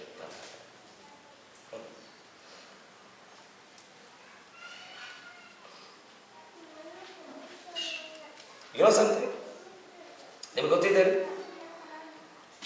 When we are packed with the obedience to God or with the message of God, ದೇವರ ಆಜ್ಞೆಗಳಿಂದ, ದೇವರ ಸಂದೇಶಗಳಿಂದ ನಾವು ಯಾವಾಗಲೂ ಮುಚ್ಚಲ್ಪಟ್ಟಿದ್ದೇವೋ, ದೇವರ ವಾಕ್ಯವಿದೆ ರೀ, ದೇವರ ಸಂದೇಶವಿದೆ ರೀ, ದೇವರ ಬಲ ಇದೆ, ದೇವರ ಪ್ರಸನ್ನತೆ ಇದೆ, ದೇವರ ಜನರಿದ್ದಾರೆ, ಇವೆಲ್ಲ ಕ್ಲೀನ್ ಇದೆ. ಇಟ್ ಲುಕ್ಸ್ ವೆರಿ ಹೋಲಿ. ಇಲ್ಲಿ ಬಹಳ ಪರಿಶುದ್ಧವಾಗಿದೆ. Then where did Saul miss the mark? Saul ಎಲ್ಲಿ ದಾರಿ ತಪ್ಪಿದ? ದಾರಿ ಎಲ್ಲಿ ತಪ್ಪಿದ್ದಾರೆ? Correct? And let me show you. This is where you also miss the mark. ನೀವು ಯಾಕೆ ಅವಿಧೇಯರಾಗ್ತೀರಿ ಗೊತ್ತಿರಿ ದೇವರಿಗೆ? ಯಾಕೆ ವಿಧೇಯತೆಗೆ ವಿರುದ್ಧವಾಗಿ ನೀವು ಹೋರಾಡ್ತಾ ಇರ್ತೀರಿ? ಯಾಕೆ ನೀವು ಅವಿಧೇಯತೆ ಬಹಳ ಸುಂದರವಾಗಿ ನೀವು ಸ್ವೀಕರಿಸ್ಕೊಳ್ತೀರಿ? This is where the problem. ಸಮಸ್ಯೆ ಇರುವುದಿಲ್ಲ. You have taken obedience very casually. ವಿಧೇಯತೆಯನ್ನು ಬಹಳ ಹಗುರವಾಗಿ ತೆಗೆದುಕೊಂಡಿದ್ದೇವೆ. And let me show you certain things. ಸಣ್ಣ ಸಂಗತಿಗಳು ನಿಮಗೆ ತೋರಿಸ್ತೇನೆ ಪ್ರಿಯರೇ. And that is very important. ಅದು ಬಹಳ ಪ್ರಾಮುಖ್ಯವಾಗಿದೆ. First one. The mask of spirituality makes you disobedient. ಆತ್ಮಿಕತೆಯ ಮುಖವಾಡವು ನಿಮಗೆ ಅವಿಧೇಯತೆಗೆ ನಡೆಸುತ್ತದೆ. ಆತ್ಮಿಕತೆಯ ಮುಖವಾಡಗಳು.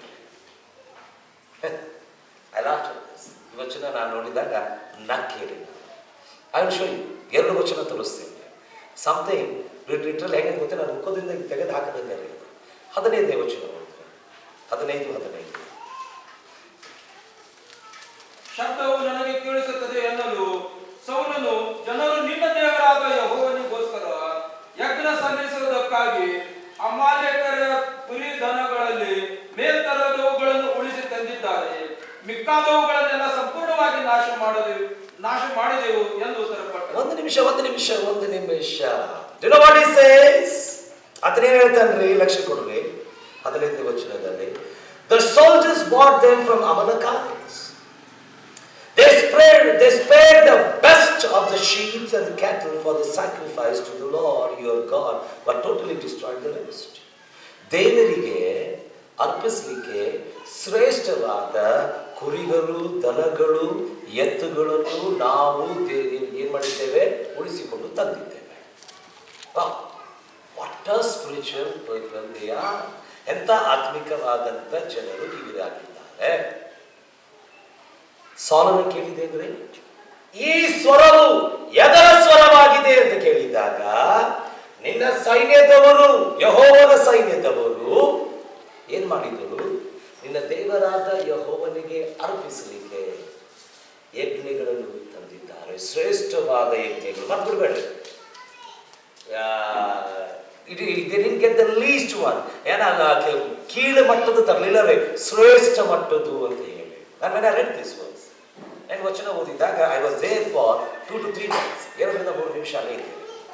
Then my eyes went to verse 9. 9ನೇ ವಚನಕ್ಕೆ ನನ್ನ ಕಣ್ಣು ಬಂತು.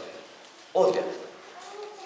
ಸೌಲನು ಇಸ್ರಾಯೇಲರು ಆಗಾಗನನ್ನು, ಮೇಲ್ಕರದ ಕುರಿ ದನಗಳನ್ನು, ಕುರಿ ಮರಿಗಳನ್ನು, ಕೊಬ್ಬಿದ ಪಶುಗಳನ್ನು, ಶ್ರೇಷ್ಠವಾದ ಎಲ್ಲಾ ಪದಾರ್ಥಗಳನ್ನು ನಾಶ ಮಾಡ ಮನಸ್ಸಿಲ್ಲದೆ ಉಳಿಸಿ ಪ್ರಯೋಜನವಿಲ್ಲದಂತ ಹೀನವಾದವುಗಳನ್ನೆಲ್ಲ ನಾಶ ಮಾಡಿದರು. One minute. Now everything God is exposing. ದೇವರು ಎಲ್ಲ ತೆಗೆದು ಹೋಗ್ಯಾಕತ್ತೆ. ಹಲೋ, ಆತ್ಮಿಕವಾಗಿ ಮುಖವಾಡಗಳನ್ನು ಹಾಕಿಕೊಂಡು ಹಾರುವಂತ ದೇವದೂತರೇ, ಆತ್ಮಿಕವಾಗಿ ಮುಖವಾಡಗಳನ್ನು ಹಾಕಿಕೊಂಡು ಹಾರುವಂತ ಓಷ್ಯ ಸಭೆಯಲ್ಲಿ ಹಾರುವಂತ ದೇವದೂತರುಗಳೇ ಕೇಳಿ. ಲಕ್ಷ್ಯ ಸಮವೇಲನ್ನು ಕೇಳಿದಾಗ, ಅಲ್ಲಿರುವ ಸಭಾಪಾಲಕನು ಕೇಳಿದಾಗ, ಈ ಸ್ವರವು ಏನಾಗಿದೆ ಅಂತಂದಾಗ, ನಾವು ಅದನ್ನ ಏನ್ ಹೇಳಿದ ಗೊತ್ತ್ರಿ? ಅಯ್ಯ, ನಾವೇನ್ ಮಾಡಿದ್ದೇವೆ? ನಿನ್ನ ದೇವರಾದ ಯೆಹೋವನಿಗೆ ಶ್ರೇಷ್ಠ ಯಜ್ಞೆಯನ್ನು ನಾವು ಅರ್ಪಿಸಲಿಕ್ಕೆ ಬಂದಿದ್ದೇವೆ ಅಂತ ಹೇಳಿ ನಾನು 9ನೇ ವಚನದಲ್ಲಿ ಓದಿದಾಗ ಬೈಬಲ್ ಏನ್ ಹೇಳ್ತದೆ ಗೊತ್ತ್ರಿ? ಸಾಲನ ಸೈನ್ಯದವರು ಏನ್ ಮಾಡಿದ್ರಂತ್ರಿ? ಶ್ರೇಷ್ಠವಾದದನ್ನು ನಾಶ ಮಾಡಲಿಕ್ಕೆ ಮನಸ್ಸು ಒಪ್ಪಲಿಲ್ಲ ಅಂತ.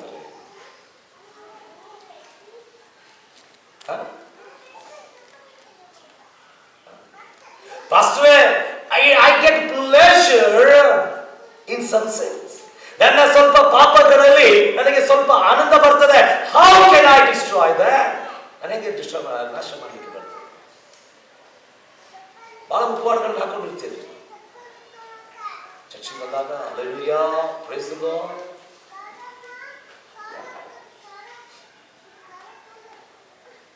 ಕರೆಕ್ಟ್ ಅದು ನೀವು ನೋಡ್ಬೇಕ್ರಿ. ಆಕ್ಚುಲಿ ಅವ್ರು ಬೈಬಲ್ ಓದ್ಬೇಕಾದ್ರೆ ನನಗೆ ಭಾಳ ನಾಚಿಕೆ ಬರ್ತಿದೆ. ಯಾಕಂದ್ರೆ ಅವ್ರಷ್ಟು ಓದೋದಿಲ್ಲ, ಭಾಳ ನಾಚಿಕೆ ಬರ್ತಿದೆ. ಅವ್ರು ಮಾಡುವಂಥ ಪ್ರೇಯರ್ಗಳು, ಅವ್ರು ಹೋಗುವಂಥ ಊಟಗಳು ಇವೆಲ್ಲ ನೋಡಿದಾಗ ಅಯ್ಯೋ, ನಾನೆಂಥ ದುರಸ್ಥದಲ್ಲಿ ಬಿದ್ದಂಥ ಪಾಪಿಯಾಗಿದ್ದೇನೆ ಅನಿಸ್ತದೆ. ಅನಿಸ್ತದೆ ಕರೆಕ್ಟ್.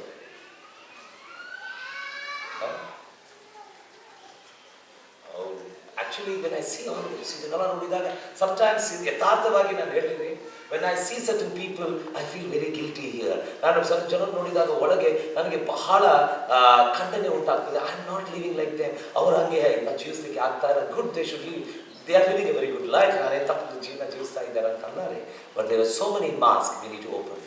ಎಷ್ಟೋ ಮುಖವಾಡಗಳನ್ನು ಹಾಕಿಕೊಂಡಿದ್ದೆ. We are unwilling to sacrifice certain things from our life. ನಮ್ಮ ಜೀವಿತದಿಂದ ಸರ್ಟನ್ ಸಂಗತಿಗಳು ಎದ್ದು ಹೋಗಲಿಕ್ಕೆ ನಮಗೆ ಮನಸ್ಸಿಲ್ಲ. Do you know why you battle with obedience? ಯಾಕೆ ನೀನು ವಿಧೇಯತೆಯೊಟ್ಟಿಗೆ ಜಗಳ ಆಡ್ತೀರಿ ನೀವು? Why do you embrace disobedience? ಯಾಕೆ ಅವಿಧೇಯತೆಯನ್ನು ನೀವು ಸ್ವೀಕಾರ ಮಾಡ್ತೀವಿ ಗೊತ್ತ್ರಿ? You think the commandment of God is no better than what I have. ನನ್ನ ಕಡೆ ಇದ್ದಿದ್ದಕ್ಕಿಂತ ದೇವರ ಆಜ್ಞೆಗಳು ಅಷ್ಟು ಶ್ರೇಷ್ಠವಲ್ಲ, ಅಷ್ಟು ವೆನೆವರ್ ಐ ಸಿನ್, ನಾನು ಯಾವಾಗಾದರೂ ಪಾಪ ಮಾಡಿದಾಗ ಐ ಚೆಕ್ ಮೈ ಲೈಫ್, ನನ್ನ ಜೀವಿತವನ್ನು ನಿಜವಾಗಿ ಪರೀಕ್ಷೆ ಮಾಡ್ತೇನೆ. Don't think your pastor is ನಾನು ನಿಮಗೆ ಹಾರುವಂಥ ದೇವದೂತನಲ್ಲ, ಒಂದು ದುಷ್ಟವಾದಂಥ ಪಾಪ. I check my life. I don't compare it with other people. ಬೇರೆಯವರೊಟ್ಟಿಗೂ ಹೋಲಿಸಿ ನೋಡೋದಿಲ್ರಿ ನಾನು. I never do. ಅಯ್ಯೋ ಸ್ವಾಮಿ, ಎಲ್ಲರೂ ಮಾಡುವಂಥ ತಪ್ಪೇ ನಾನು ಮಾಡಿದಾಗ, ಸ್ವಾಮಿ ನಾ ತಪ್ಪು ಮಾಡಿ ಬೇರೆಯವ್ರ ಬಗ್ಗೆ ಗೊತ್ತಿಲ್ಲ, ನನಗೆ ಬೇರೆಯವ್ರ ಬಗ್ಗೆ ಗೊತ್ತಿಲ್ಲ, ನಾ ಪಾಪ ಮಾಡಿ. ಐ ಹ್ಯಾವ್ ಸಿನ್. ಮುಖವಾಡಗಳನ್ನು ತೆಗೀರಿ ಪ್ರಿಯರೇ. You know what is our problem? It is a mask of spirituality. ನಾವೇನಾಗಿದ್ದೇವೆ ಪ್ರಿಯರೇ, ಆತ್ಮಿಕತೆಯ ಮುಖವಾಡಗಳನ್ನ ಹಾಕಿಕೊಂಡಿದ್ದೇವೆ. And we tell we obey God, ದೇವರಿಗೆ ವಿಧೇಯರಾಗಿರ್ತೇವೆ, ದೇವರಿಗೆ ವಿಧೇಯರಾಗಿರ್ತೇವೆ. I met a man of God. ಒಂದು ದಿವಸ ಒಬ್ಬ ದೇವರ ಸೇವಕರಿಗೆ ಭೇಟಿಯಾಗಿದ್ದೆ. ಆ ದೇವರ ಸೇವಕರಿಗೆ ಭೇಟಿಯಾದಾಗ he was sharing one of his testimonies. ಅವರು ಒಂದು ಸಾಕ್ಷ್ಯಗಳನ್ನು ಅವರು ಹೇಳುತ್ತಾ ಇದ್ದಾರೆ. ಅವ್ರು ಹೇಳ್ತಾ ಇದ್ರು, I went to preach in a church. ಒಂದು ಸಭೆಗೆ ನಾನು ಸಂದೇಶ ಕೊಡಲಿಕ್ಕೆ ಹೋಗಿದ್ದೆ. ನಾನು ಸಭೆಗೆ ಸಂದೇಶ ಕೊಡಲಿಕ್ಕೆ ಹೋದಾಗ ಅಲ್ಲಿ ಜನ ಛಾತ್ರಿ ಇದ್ದರು, ಜನ ಸಿಕ್ಕಾಪಟ್ಟಿ ಜನ ಇದ್ದರು. ಆ ಜನರು ಏನ್ ಮಾಡ್ತಾ ಇದ್ರು ಅಂತಂದ್ರೆ ಅವರೆಲ್ಲ ಕೆಲಸ ಮಾಡೋದನ್ನು ನೋಡಿ ನನಗೆ ಬಹಳ ಸಂತೋಷವಾಯಿತು. ಅಲ್ಲಿ ಒಂದು ಸಹೋದರಿ ಬಹಳ ಎಡಬಿಡದೆ ಕೆಲಸ ಮಾಡ್ತಾ ಇದ್ದು, ಕಸ ಗುಡಿಸೋದಾಗ್ಲಿ, ಅದು ಮಾಡೋದಾಗ್ಲಿ, ಇದು ಮಾಡೋದಾಗ್ಲಿ, ಸಭೆಗೆ ಎಲ್ಲಾ ಸಮಿತಿ ಮಾಡ್ತಾ ಇರ್ಬೇಕಾದ್ರೆ I felt very happy about. ಆಕೆ ನೋಡಿದಾಗ ನನಗೆ ಬಹಳ ಸಂತೋಷವಾಯಿತು ಅಂತ ಅವ್ರು ಹೇಳಿದ್ದಾರೆ. Then I was listening to him. That night when I went to pray, ಆ ರಾತ್ರಿ ನಾನು ಪ್ರಾರ್ಥನೆ ಮಾಡಲಿಕ್ಕೆ ನನಗೆ ಹೋದಾಗ God took me out of the spirit. ದೇವರು ನನಗೆ ಆತ್ಮದಲ್ಲಿ ಪರಲೋಕಕ್ಕೆ ತೆಗೆದುಕೊಂಡು ಹೋದನು. And he made me stand there. ಅಲ್ಲಿ ನಿಂತು ಆ ಸಭೆಯನ್ನು ನನಗೆ ತೋರಿಸಿದನು. ಆ ಸಭೆಯನ್ನು ನನಗೆ ತೋರಿಸಿದನು.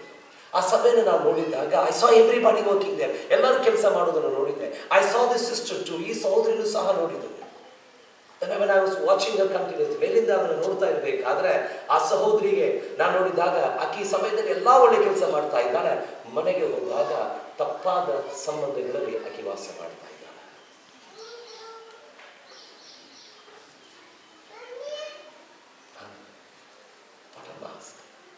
ಪ್ರಿಯರೇ, ತೆಗೀರಿ ಮುಖವಾಡಗಳನ್ನು, ಹೊಸ ಮಾಡಬೇಡ್ರಿ. ಬಹಳ ದಿವಸ ಇರೋದಿಲ್ಲ ಆ ಮುಖವಾಡಗಳು. ಎಷ್ಟು ಆತ್ಮಿಕವಾಗಿ ಕಾಣುತ್ತದೋ ಅಷ್ಟು ಚಂದ ಇದ್ರೆ ಅದು. ಪ್ರಿಯರೇ, ಒಂದು ಹಾಡು ಬಹಳ ಚಂದ, ಬಿಲಿಗ್ರಾಮ್ ಅವರು ಬಹಳ ಸುಂದರ, ಯಾವಾಗಲೂ ಅವರು ಹಾಡಿದಂಥ ಹಾಡೇನು ಗೊತ್ತೇ? Just as I have come to the, ನಾನು ಹೇಗಿದ್ದೇನೋ ಹಾಗೆ ಬಂದಿದ್ದೇನೆ ಸ್ವಾಮಿ, ಇದ್ದಂತೆ ಬಂದೆ ಯೇಸುವೆ. ಹಾಡು ಕೇಳಿದ್ದೀನಿ, ಇದು CSI ಸಭೆಯಲ್ಲಿ ಹಾಡಿ. ನನಗೆ ಪದಗಳು ಇಲ್ಲ, ಹಾಡ್ತಿದ್ವಿ ನಾವು, ಇದ್ದಂತೆ ಬಂದೆ ಯೇಸುವೆ ಅಂತ ಹೇಳಿ. ಹೆಂಗಿದ್ದೇನೆ ಹಾಗೆ ಬಂದಿದ್ದೇನೆ ಸ್ವಾಮಿ, ನಾನು ಪಾಪಿ ಸ್ವಾಮಿ. ಯಾಕೆ ನಾವು ಪರಿಸಾಗತ್ತೆ ಸ್ವಾಮಿ? ವಾರದಲ್ಲಿ 2 ಸಾರಿ ಉಪವಾಸ ಮಾಡುತ್ತೇನೆ ಸ್ವಾಮಿ, ನಾನು ಸಭಾಮಂದಿರಕ್ಕೆ ಹೋಗ್ತೇನೆ, ದಾನ ಧರ್ಮ ಮಾಡ್ತೇನೆ, ನನ್ನ ಕಾಣಿಕೆಗಳನ್ನು ಹಾಕ್ತೇನೆ. ಅವಾಗ ದೇವರು ಹೇಳ್ತಾನೆ, ನೀನು ಕಪಟಿಯಾಗಿದ್ದಿ. ಆದ್ರೆ ಇನ್ನೊಬ್ಬ ಇದು ಗೊತ್ತಿರಿ, ಸತ್ಯ ತಲೆಯನ್ನು ಎತ್ತಲಿಲ್ಲ. ಅದರಿಂದ ಸ್ವಾಮಿ, ನಾನೊಬ್ಬ ಪಾಪಿಯಾಗಿದ್ದೇನೆ. God, I miss you. You know what's our problem? The mask. ಮುಖವಾಡ ತೆಗೀರಿ, be what you are. ಹೆಂಗಿದೆ ಹಂಗೆ ಇರಲಿ ಅಲ್ಲ, ದೇವ್ರ ಮುಂದೆ ಹೆಂಗಿದೆ ಹಂಗೆ ಬರ್ರಿ. ಯಾಕೆ ಮುಖವಾಡಗಳನ್ನು ಹಾಕಿಕೊಂಡು ಬಣ್ಣ ಬಳ್ಕೊಂಡು ಅದನ್ನು ಬಳ್ಕೊಂಡು ಮಳೆ ಬಂದ ಬಂದು ಕ್ರೋ ಆ್ಯಂಡ್ ಪಿಜಿನ್, ಯಾವಾಗಾದರೂ ಕಾಗಿ ಮತ್ತು ಒಂದು ಬೆಳೆ ಪಾರಿವಾಳದ ಕಥೆ ಕೇಳಿದ್ದೀರಿ? ಕೇಳಿಲ್ಲ, ಹೇಳ್ತೀನಿ ಕೇಳಿ. ಒಂದು ದಿವಸ ಬೆಳೆ ಪಾರಿವಾಳ ಬಿದ್ದಿದ್ರು, ಒಂದು 100-200 ಬೆಳೆ ಪಾರಿವಾಳಗಳಿದ್ದು. ಆ ಬೆಳೆ ಪಾರಿವಾಳಕ್ಕೆ ಆ ಯಜಮಾನ ಏನ್ ಮಾಡ್ತಿದ್ದ ಗೊತ್ತಿಲ್ಲ, ದಿವಸ ಇಷ್ಟಷ್ಟು ಕಾಳು ತಂದು ಹೋಗಿತ್ತಾ ಇದ್ರು. ಅವ್ರು ತಿಂದು ತಿಂದು ಪುಷ್ಟಿಯಾಗಿದ್ರೆ ಒಂದು ದಿವಸ ಒಂದು ಕಾಗೆ ಅದನ್ನು ನೋಡ್ಕೊಂತಾನೆ ಹೋಗ್ತಿದ್ರಿ. ಒಂದು ದಿವಸ ಏನ್ ಮಾಡ್ತಾ ಗೊತ್ತ್ರಿ, ಕಾಗಿ ವಿಚಾರ ಮಾಡಿದ್ರೆ, ಈಗ ನಾನು ಅದನ್ನು ತಿನ್ಲಿಕ್ಕೆ ಹೋದ್ರೆ ನಾನು ಓಡಿಸ್ತಾನೆ, ಪಾರಿವಾಳಗೆ ಅಷ್ಟೇ ಇಟ್ಕೊಳ್ತಾನೆ. ಅದಕ್ಕೊಂದು ಕೆಲಸ ಮಾಡ್ತೇನೆ, ಹೋಗಿ ಒಂದು ಹಸಿ ಸುಣ್ಣದಲ್ಲಿ ಹೋಗಿ ಬಿದ್ದು ಬಿಡ್ತೀನಿ. ಅದು ಬಿದ್ದು ಉಳ್ಳಾಡೋಕೆ ಚಾಲು ಮಾಡ್ತೇವೆ. ಉಳ್ಳಾಡೋಕೆ ಚಾಲು ಮಾಡಿದ್ರೆ ಫುಲ್ ಬೆಳ್ಳ ಕಾಣ್ತಾ, ಅದಕ್ಕಿಂತ ಬೆಳಗ್ಗೆ ಕಾಣಿಸೋಕೆ ಚಾಲು ಮಾಡ್ತೇವೆ. ಎದಕ್ಕಿಂತ ಪಾರಿವಾಳಕ್ಕಿಂತ ಬೆಳಗ್ಗೆ ಕಾಣಿಸೋಕೆ ಚಾಲು ಮಾಡ್ತೇವೆ. ಪಾರಿವಾಳಕ್ಕಿಂತ ಬೆಳಗ್ಗೆ ಚಾಲು ಮಾಡಿದಾಗ ಈ ಬೆಳೆ ಗುಂಪಿನಲ್ಲಿ ಅಂತ ಹೇಳಿ ಇದು ಸೇರ್ಕೊಂಡು ಬಿಡ್ತ್ರಿ. ಅವಾಗ ಕಾಳು ಹೋಗಿತ್ತಾ ಇದ್ದ, ದಿವಸ ತಿನ್ಕೊಂತಾನೆ ಇತ್ರಿ, ಮಜಾ ಮಾಡ್ತಿತ್ತು. ದಿವಸ ಏನಾಗ್ಬಿಡ್ತು ಗೊತ್ತ್ರಿ, ಸುಣ್ಣದಾಗ ಬಿಡುದ್ರಿ, ಬಂದು ಕಾಳು ತಿನ್ನುವುದು ಅದು ದಪ್ಪ ಆಗ್ತಾನೆ ಬಂದ್ರಿ. ಯಜಮಾನ ಬಿಡ್ತಾ ಹಿಡಿದಿಲ್ರಿ. ಅವಾಗ ಒಂದು ದಿವಸ ಹಿಂಗೆ ಕಾಳು ಹೋಗಿತ್ತಾ ಇದ್ದಾರೆ, ಮೋಡವಾಗಿದ್ರಿ, ಜೋರಾಗಿ ಮಳೆ ಬಂದಾಗ ಆ ಕಾಯಿ ಎಲ್ಲ ಪಾರುಗಳ ಮೇಲೆ ಬೀಳುವ ಹಾಗೆ ಕಾಗೆ ಮೇಲೂ ಮಳೆ ಬಿತ್ತು. ನೀರು ಬಿದ್ದಾಗ ಆ ಸುಣ್ಣ ಎಲ್ಲ ಹೋಗ್ಲಿಕ್ಕೆ ಪ್ರಾರಂಭ. ಅವಾಗ ಆ ಯಜಮಾನ ಏನ್ ಮಾಡಿದ ಗೊತ್ತೇ, ಗನ್ ತೆಗೆದು ಆ ಪಾರುಗಳ ಕಾಗಿಗೆ ಗುಂಡು ಹೊಡೆದು ಸಾಯಿಸಿದ. ಎಷ್ಟು ಮಂದಿ ಬಣ್ಣದಲ್ಲಿ ಬಣ್ಣ ಹಾಕಿಕೊಂಡು ಬಂದು ಜೀವನ ಬದುಕ್ತಾ ಇದ್ದಾರೆ.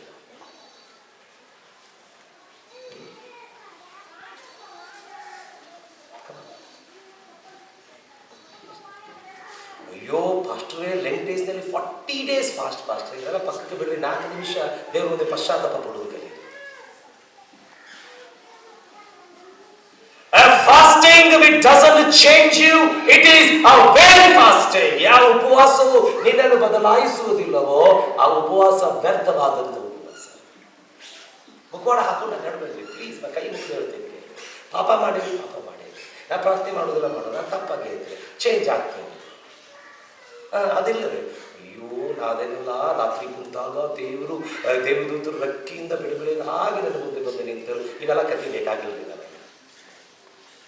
ಎಷ್ಟೋ ವರ್ಷಗಳ ಸೇರಿದ್ರೆ ಇವತ್ತಿಗೂ ಒಂದು ದೇವದೂತ ನೋಡಿಲ್ಲ, ಇವತ್ತಿಗೂ ಪರಲೋಕಕ್ಕೆ ಹೋಗಿರ್ಲಿಲ್ಲ. ಒಬ್ಬರು ಹೇಳಾಗ್ತಿದ್ರು ಕಥೆ, ಇಂಥ ಕಥೆ ಹೇಳಿದ್ರು.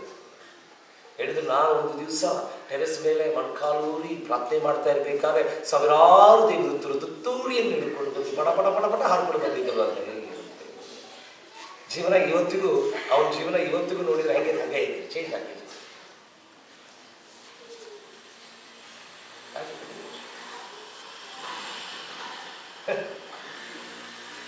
ತೆಗೆದು ಮುಖವಾಡ ತೆಗೆದು, ಹೃದಯದಲ್ಲಿ ಮನಸ್ಸಿಲ್ಲ, ಹೊರಗೆ ವಿಧೇಯತೆ ತೋರಿಸ್ತಾ ಇದೆ. ಸಿಟ್ಟು ಬರತೈತ್ರಿ, ಚಿಂತೆ. ಅದೇ ರೀತಿ ಸಂದೇಶ ರೆಡಿ ಮಾಡ್ಬೇಕಾದ್ರೆ ಹೆಲ್ಮೆಟ್ ಹಾಕೊಂಡು ಆಯುಧಗಳನ್ನು ಹಾಕೊಂಡು ಬಂದು ನಿಂತೇನೆ. ಮುಂಜಾನೆ ನಿಂತಿದ್ದೆ, ಇವತ್ತು ನಿಂತೇನೆ, ಸಂಜೆಗೂ ನಿಂತಿರ್ತೇನೆ, ಚಿಂತೆ ಇಲ್ಲ. ಗುರಾಣಿಯು, ಖಡ್ಗವು, ನಂಬಿಕೆಯ ಶಿರಸ್ಥಾನವು ಇವೆಲ್ಲ ಹಿಡ್ಕೊಂಡು ನಿಂತಿದೆ.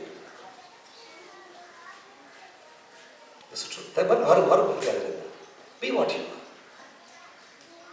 ಕರೆಕ್ಟ್. ಸೆಕೆಂಡ್ ಎರಡು, this is also very important. ಇದು ಬಹಳ ಪ್ರಾಮುಖ್ಯ ಇದೆ.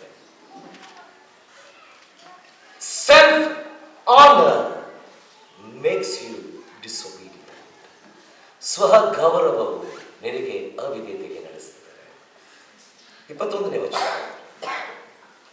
ಆದರೆ ಜನರು ಸಂಪೂರ್ಣವಾಗಿ ಸಂಹರಿಸಬೇಕಾದ ಕೊಳ್ಳೆಯಲ್ಲಿ ಉತ್ತಮವಾದ ಕುರಿ ದನಗಳನ್ನು ನಿನ್ನ ದೇವರಾದ ಯೆಹೋವನಿಗೆ ಗಿಲ್ಗಾಲಿನಲ್ಲಿ ಯಜ್ಞಾರ್ಪಣೆ ಮಾಡುವುದಕ್ಕಾಗಿ ಉಳಿಸಿ ತಂದರು ಎಂದು ಉತ್ತರ ಕೊಟ್ಟರು. ಒಂದು ನಿಮಿಷ ಸರ್, ನೀವೇನೋ ತಪ್ಪು ಓದಾಗತ್ತೀರಿ. ಹೌದ್ರಿ, ತಪ್ಪು ಓದಾಗತ್ತೀರಿ ಬೈ ಸರ್, ಓದ್ರಿ ಸರ್. ಇದನ್ನು ಆದರೆ ಜನರು ಸಂಪೂರ್ಣವಾಗಿ ಸಂಹರಿಸಬೇಕಾದ ಕೊಳ್ಳೆಯಲ್ಲಿ ಉತ್ತಮವಾದನ್ನು ಕುರಿ ದನಗಳನ್ನು ನಿನ್ನ ದೇವರಾದ ಯೆಹೋವನಿಗೆ ಗಿಲ್ಗಾಲಿನಲ್ಲಿ ಯಜ್ಞಾರ್ಪಣೆ ಮಾಡುವುದಕ್ಕಾಗಿ ಉಳಿಸಿ ತಂದರು ಎಂದು ಉತ್ತರ ಕೊಟ್ಟರು. ಪಾಸ್ ಮಾಡಿ. ಏನ್ ಮಾಡಿದ್ರಿ? ಗಿಲ್ಗಾಲ್ನಲ್ಲಿ ಉತ್ತಮವಾದನ್ನು ತಂದು ಏನ್ ಮಾಡ್ತಾ ಇದ್ದೇವೆ? ದೇವರಿಗೆ ಅರ್ಪಿಸಬೇಕು ಅಂತ ಹೇಳಿ ನಾವು ಬಂದಿದ್ದೇವೆ ಅಂತ ಹೇಳ್ತೇವೆ. ಕರೆಕ್ಟ್ ವಿಷಯ. ಆಕ್ಚುಲಿ ಇನ್ನೊಂದು ವಚನ ಓದಿಲ್ಲ, ಆ ವಚನ ಓದ್ರಿ, ಈ ವಚನ ಕ್ಲಿಯರ್ ಆಗಿ ಕೊಡ್ತಿದ್ದೇವೆ. ಓದಿಲ್ಲ, ಅದು ತೋರಿಸ್ಲಿ ನಿಮಗೆ. ಓಕೆ, ಒಂದು ಕೆಲಸ ಮಾಡು, 12ನೇ ವಚನ. ಅವನು ಬೆಳಿಗ್ಗೆ ಎದ್ದು ಸೌಲನನ್ನು ನೋಡುವುದಕ್ಕೆ ಹೊರಟಾಗ ಅವನಿಗೆ ಸೌಲನು ಕರ್ಮೇಲಿಗೆ ಹೋಗಿ ಅಲ್ಲಿ ತನಗೋಸ್ಕರ ಒಂದು ಜ್ಞಾಪಕ ಸ್ತಂಭವನ್ನು ನಿಲ್ಲಿಸಿ ಅಲ್ಲಿಂದ ಘಟ್ಟ ಇಳಿದು ಗಿಲ್ಗಾಲಿಗೆ ಹೋದನೆಂಬ ವರ್ತಮಾನವು. ಒಂದು ನಿಮಿಷ, ಏನ್ ಹೇಳ್ತೀರಿ? ಅರ್ಥ ಆಯ್ತು? ಓದ್ರಿ ಸರ್, ಇನ್ನೊಂದ್ಸರಿ ಓದ್ರಿ. ಅವನು ಬೆಳಿಗ್ಗೆ ಎದ್ದು ಸೌಲನನ್ನು ನೋಡುವುದಕ್ಕೆ ಹೊರಟಾಗ ಅವನಿಗೆ ಸೌಲನು ಕರ್ಮೇಲಿಗೆ ಹೋಗಿ ಅಲ್ಲಿ ತನಗೋಸ್ಕರ ಒಂದು ಜ್ಞಾಪಕ ಸ್ತಂಭವನ್ನು ನಿಲ್ಲಿಸಿ. ಒಂದು ನಿಮಿಷ, ಏನ್ ನಿಲ್ಲಿಸಿದ ಅಂತ? ಎದಕ್ಕೆ ಬೇಕಾಗಿತ್ತು? ಸೆಲ್ಫ್ ಆನರ್, ಸ್ವಗೌರವ. ದೇವರು ಹೇಳಿದ್ದಾರಲ್ಲ, ದೇವರು ಎಂದಿಗೂ ಹೇಳಿಲ್ಲ. ಅದೇ ಈ ಯೆಹೋವ ದೇವರು ಯಾವಾಗ ಇಸ್ರಾಯೇಲರು ಯೋರ್ದಾನ್ ಹೊಳಿ ದಾಟ್ತಾ ಬರ್ತಾ ಇರಬೇಕಾದ್ರೆ ದೇವರೇನು ಹೇಳಿದ ಗೊತ್ತ್ರಿ? ಅದರ ಕಲ್ಲುಗಳನ್ನು ತೆಗೆದುಕೊಂಡು ಬಂದು ಏನ್ ಮಾಡು, ಯೋರ್ದಾನನ ಈ ಭಾಗಕ್ಕೆ ಜ್ಞಾಪಕದ ಸ್ತಂಭವಾಗಿ ನಿನ್ನಲ್ಲಿಡು. ಯಾಕೆಂದ್ರೆ ನಿನ್ನ ಮಕ್ಕಳು ಕೇಳಿದಾಗ ಜನರಿಗೆ ಹೇಳು, ಯೆಹೋವ ದೇವರು ಹೇಗೆ ಕೆಂಪು ಸಮುದ್ರ ವಿಭಾಗಿಸಿದನೋ ಯೋರ್ದಾನ ಹೊಳಿ ಹಾಗೆ ವಿಭಾಗಿಸಿದ್ದಾನೆ ಅಂತ ನಿನ್ನ ಮಕ್ಕಳಿಗೆ ಹೇಳು ಅಂತ ಹೇಳಿ. ಇದನ್ನ ಯಾರು ಹೇಳಿದ್ರು? ಯಾರು ಹೇಳಿದ್ರು? ಯಾರು ಹೇಳಿಲ್ಲ, ದೇವ್ರು ಯಾರು ಹೇಳಿಲ್ಲ. ಸೌಹರ್ದ ಮಾಡ್ಬೇಕು. ಯಾಕೆ ನೀನು ಅವಿದೇನಾಗ್ತಿ ಗೊತ್ತ್ರಿ? You take pride. ಏನೇ ನಿನ್ನ ಗೌರವ. Pride in what? ಎದರಲ್ಲಿ ಗೌರವ ತೆಗೆದುಕೊಳ್ತೇವೆ? ಎದರಲ್ಲಿ ಗೌರವ? ಆಗಿನ ಮನೆ ಹಣದಲ್ಲಿ ಗೌರವ ತೆಗೆದುಕೊಳ್ತಾ ಇದ್ದೀರಿ. Are you bungalow and car? ನಿನ್ನ ಬಂಗ್ಲೋ ನಿನ್ನ ಕಾರ್ನಲ್ಲಿ ಗೌರವ ತೆಗೆದುಕೊಳ್ತಾ ಇದ್ದೀರಿ. ಆನ್ ಯುವರ್ ಸ್ಟಡೀಸ್, ನಿನ್ನ ವಿದ್ಯಾಭ್ಯಾಸದಲ್ಲಿ, ಆನ್ ಯುವರ್ ಬ್ಯೂಟಿ, ನಿನ್ನ ಸೌಂದರ್ಯದಲ್ಲಿ. ಹಲೋ ಸರ್, ನಿನ್ನ ಸೌಂದರ್ಯ, ನಿನ್ನ ಬ್ಯೂಟಿ ಒಂದು ದಿವಸ ಸುಡಿ ತೆಗೆದುಕೊಳ್ತಿದ್ದಾರೆ, ನೆನಪಿಟ್ಟುಕೊಳ್ಳಿ. ಗ್ಯಾರಂಟಿ ಬರ್ದಿಟ್ಟು. ನಿನಗೆ ಗೊತ್ತಿಲ್ಲ, ಟೈಮ್ ಬರ್ತಾ ಇದೆ. Do you remember a film actor? I don't know what her name. ಆಕೆ ಹೆಸರು ಗೊತ್ತಿಲ್ಲ. She has acted in many films. ಆಕೆ ಹೆಸರು ಗೊತ್ತಿಲ್ಲ. ಆಕೆ ಬಹಳ ಚಲನಚಿತ್ರದಲ್ಲಿ, ತಮಿಳ್ ಚಲನಚಿತ್ರದಲ್ಲಿ, ಟಾಲಿವುಡ್ ನಲ್ಲಿ ಆಕೆ ಆಕ್ಟಿಂಗ್ ಮಾಡಿದ್ದಾರೆ. ವೆರಿ ಫೇಮಸ್, ಬಹಳ famous. One day as I was scrolling over the YouTube ನಲ್ಲಿ ಸ್ಕ್ರೋಲ್ ಮಾಡ್ತಾ ಇರಬೇಕಾದ್ರೆ I found this video. ಈ ವಿಡಿಯೋ ನೋಡಿದ್ದೀನಿ. ಆ ವಿಡಿಯೋ ಕೇಳೋದಲ್ಲಿ the missing actors of Tollywood ಅಂತ ಹೇಳಿ, ಮಿಸ್ಸಿಂಗ್ ಆಕ್ಟರ್ಸ್ ಆಫ್ ಟಾಲಿವುಡ್ ಅಂತ ಇದ್ರೆ ಜಸ್ಟ್ ಚೆಕ್ ಮಾಡ್ತಾ ಇರಬೇಕಾದ್ರೆ ಈಗೀದ ಒಂದು ಜೀವನದ ಕಥೆ ತೋರಿಸಿದ್ರು. ಆಕೆ ಏನು ಮಾಡಿದ್ರು ಗೊತ್ತ್ರಿ? ತನ್ನ ಸೌಂದರ್ಯತೆ ಬರೆದಿಟ್ಕೊಳ್ರಿ. ನಾನೇ ಹೇಳಾಗತ್ತೇನ್ರಿ, ಬರೆದಿಟ್ಕೊಳ್ರಿ. ತನ್ನ ಸೌಂದರ್ಯದಿಂದ ಆಕೆ ಏನು ಮಾಡಿದ್ರು ಗೊತ್ತ್ರಿ? ತಾನು ಎಲ್ಲರಿಗೂ ಮೆರೆದಳು, ಆಕೆ ಏನೇನೋ ಮಾಡಿದಳು, ಆಕೆ ಜೀವನದಲ್ಲಿ ಏನು ಬೇಕು ಎಲ್ಲ ಮಾಡಿಕೊಂಡಳು. Now when she was put into the hospital, ಆಕೆಗೆ ಆಸ್ಪತ್ರೆಗೆ ಹಾಕಿದಾಗ when I saw her, ಆಕೆ ಯೂಟ್ಯೂಬ್ನಲ್ಲಿ ಆಕೆ ನೋಡಿದಾಗ ಆಕೆ ಕೈ ಕಾಲು ಇಷ್ಟೇ ಆಗಿರ್ತದೆ. ಈ ಗಲ್ಲೆಲ್ಲ ಒಳಗೆ ಹೋಗಿತ್ತು, ಕಣ್ಣೆಲ್ಲ ಹೊರಗೆ ಬಂದಿತ್ತು. And she was not able to bend her feet and her hands. ಆಕೆ ಕೈ ಕಾಲುಗಳು ಮಡಚಲಿಕ್ಕೆ ಆಗ್ತಾ ಇಲ್ಲ.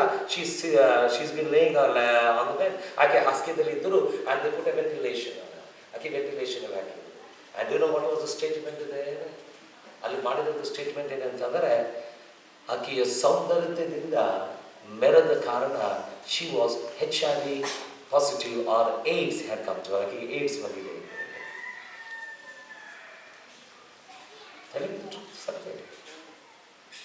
ಹೋಗಿಬಿಟ್ಟೆ. ಇತ್ತೀಚೆಗೆ ನನ್ನ ಕಣ್ಣಿನಲ್ಲಿ ಸಲ ಜನರು ನೋಡಿದ್ದೀನಿ. ಇತ್ತೀಚೆಗೆ ನಮ್ಮ ಕಣ್ಣಿನಲ್ಲಿ ಒಂದು ವ್ಯಕ್ತಿಯನ್ನು ನೋಡಿದ್ದೀನಿ. ಲುಕ್ಸ್ ವೆರಿ ಬ್ಯೂಟಿಫುಲ್, ಕಾಣಲಿಕ್ಕೆ ಬಹಳ ಚೆಂದ ಕಾಣುತ್ತೆ. ಆದರೆ ಆಕಿ ನೋಟ ಹೇಗಿದೆ ಗೊತ್ತ್ರಿ? ಸಮಾಧಿಯಲ್ಲಿ ಸತ್ತಂತವರ ಮುಖಗಳನ್ನು ದಿವಸ ನೋಡ್ತಾನೆ. ಹೆಣ ದೆವ್ವಗಳು ಎಲ್ಲ ಕಡೆ ನೋಡ್ತಾನೆ. ದೆವ್ವಗಳನ್ನು ಎಲ್ಲ ಕಡೆ ನೋಡ್ತಾನೆ. And we met them. ಆಕಿನ ಭೇಟಿಯಾಗಿದ್ದೇವೆ. I told her to come. ಆಕಿನ ಬಾ ಅಂತ ಕರೆದಿದ್ದೇವೆ. ಬರ್ತಾನೆ. ಸಮಾಧಿಗಳಲ್ಲಿ ಯಾರು ಸತ್ತಿದ್ದಾರೋ ಅವರೆಲ್ಲ ಆಕಿ ಮುಂದೆ ಇರ್ತಾರೆ. ಆಕೆಗೆ ಏನು ಇಷ್ಟ ಮಾಡೋದಿಲ್ಲ ಅವರು. ಅವ ಸಿಗರೇಟ್ ಸಿಗರೇಟ್ ಹಚ್ಚಿರ್ತಾನಂತ್ರಿ, ಅವ ಮಕ್ಕೊಂಡಿರ್ತಾನಂತ್ರಿ, ಮಾತಾಡಿದ್ರೆ ದಾಟಿ ಹೋಗ್ತಾ ಇರ್ತಾಳ್ರಿ. ಆಮೇಲೆ ಆಕೆಗೆ ಇದ್ರು ಕಾಣ್ತಿದೆ ಏನಂತಂದ್ರೆ, ಯಾರು ಸತ್ತಿದ್ದಾರೋ ಆ ಸಣ್ಣ ಏನೋ ಬಲಿ ಅರ್ಪಿಸ್ಬೇಕು. ಆಕೆ ಮುಖ ಪ್ರಕಾಶಗೊಳ್ಳುತ್ತು.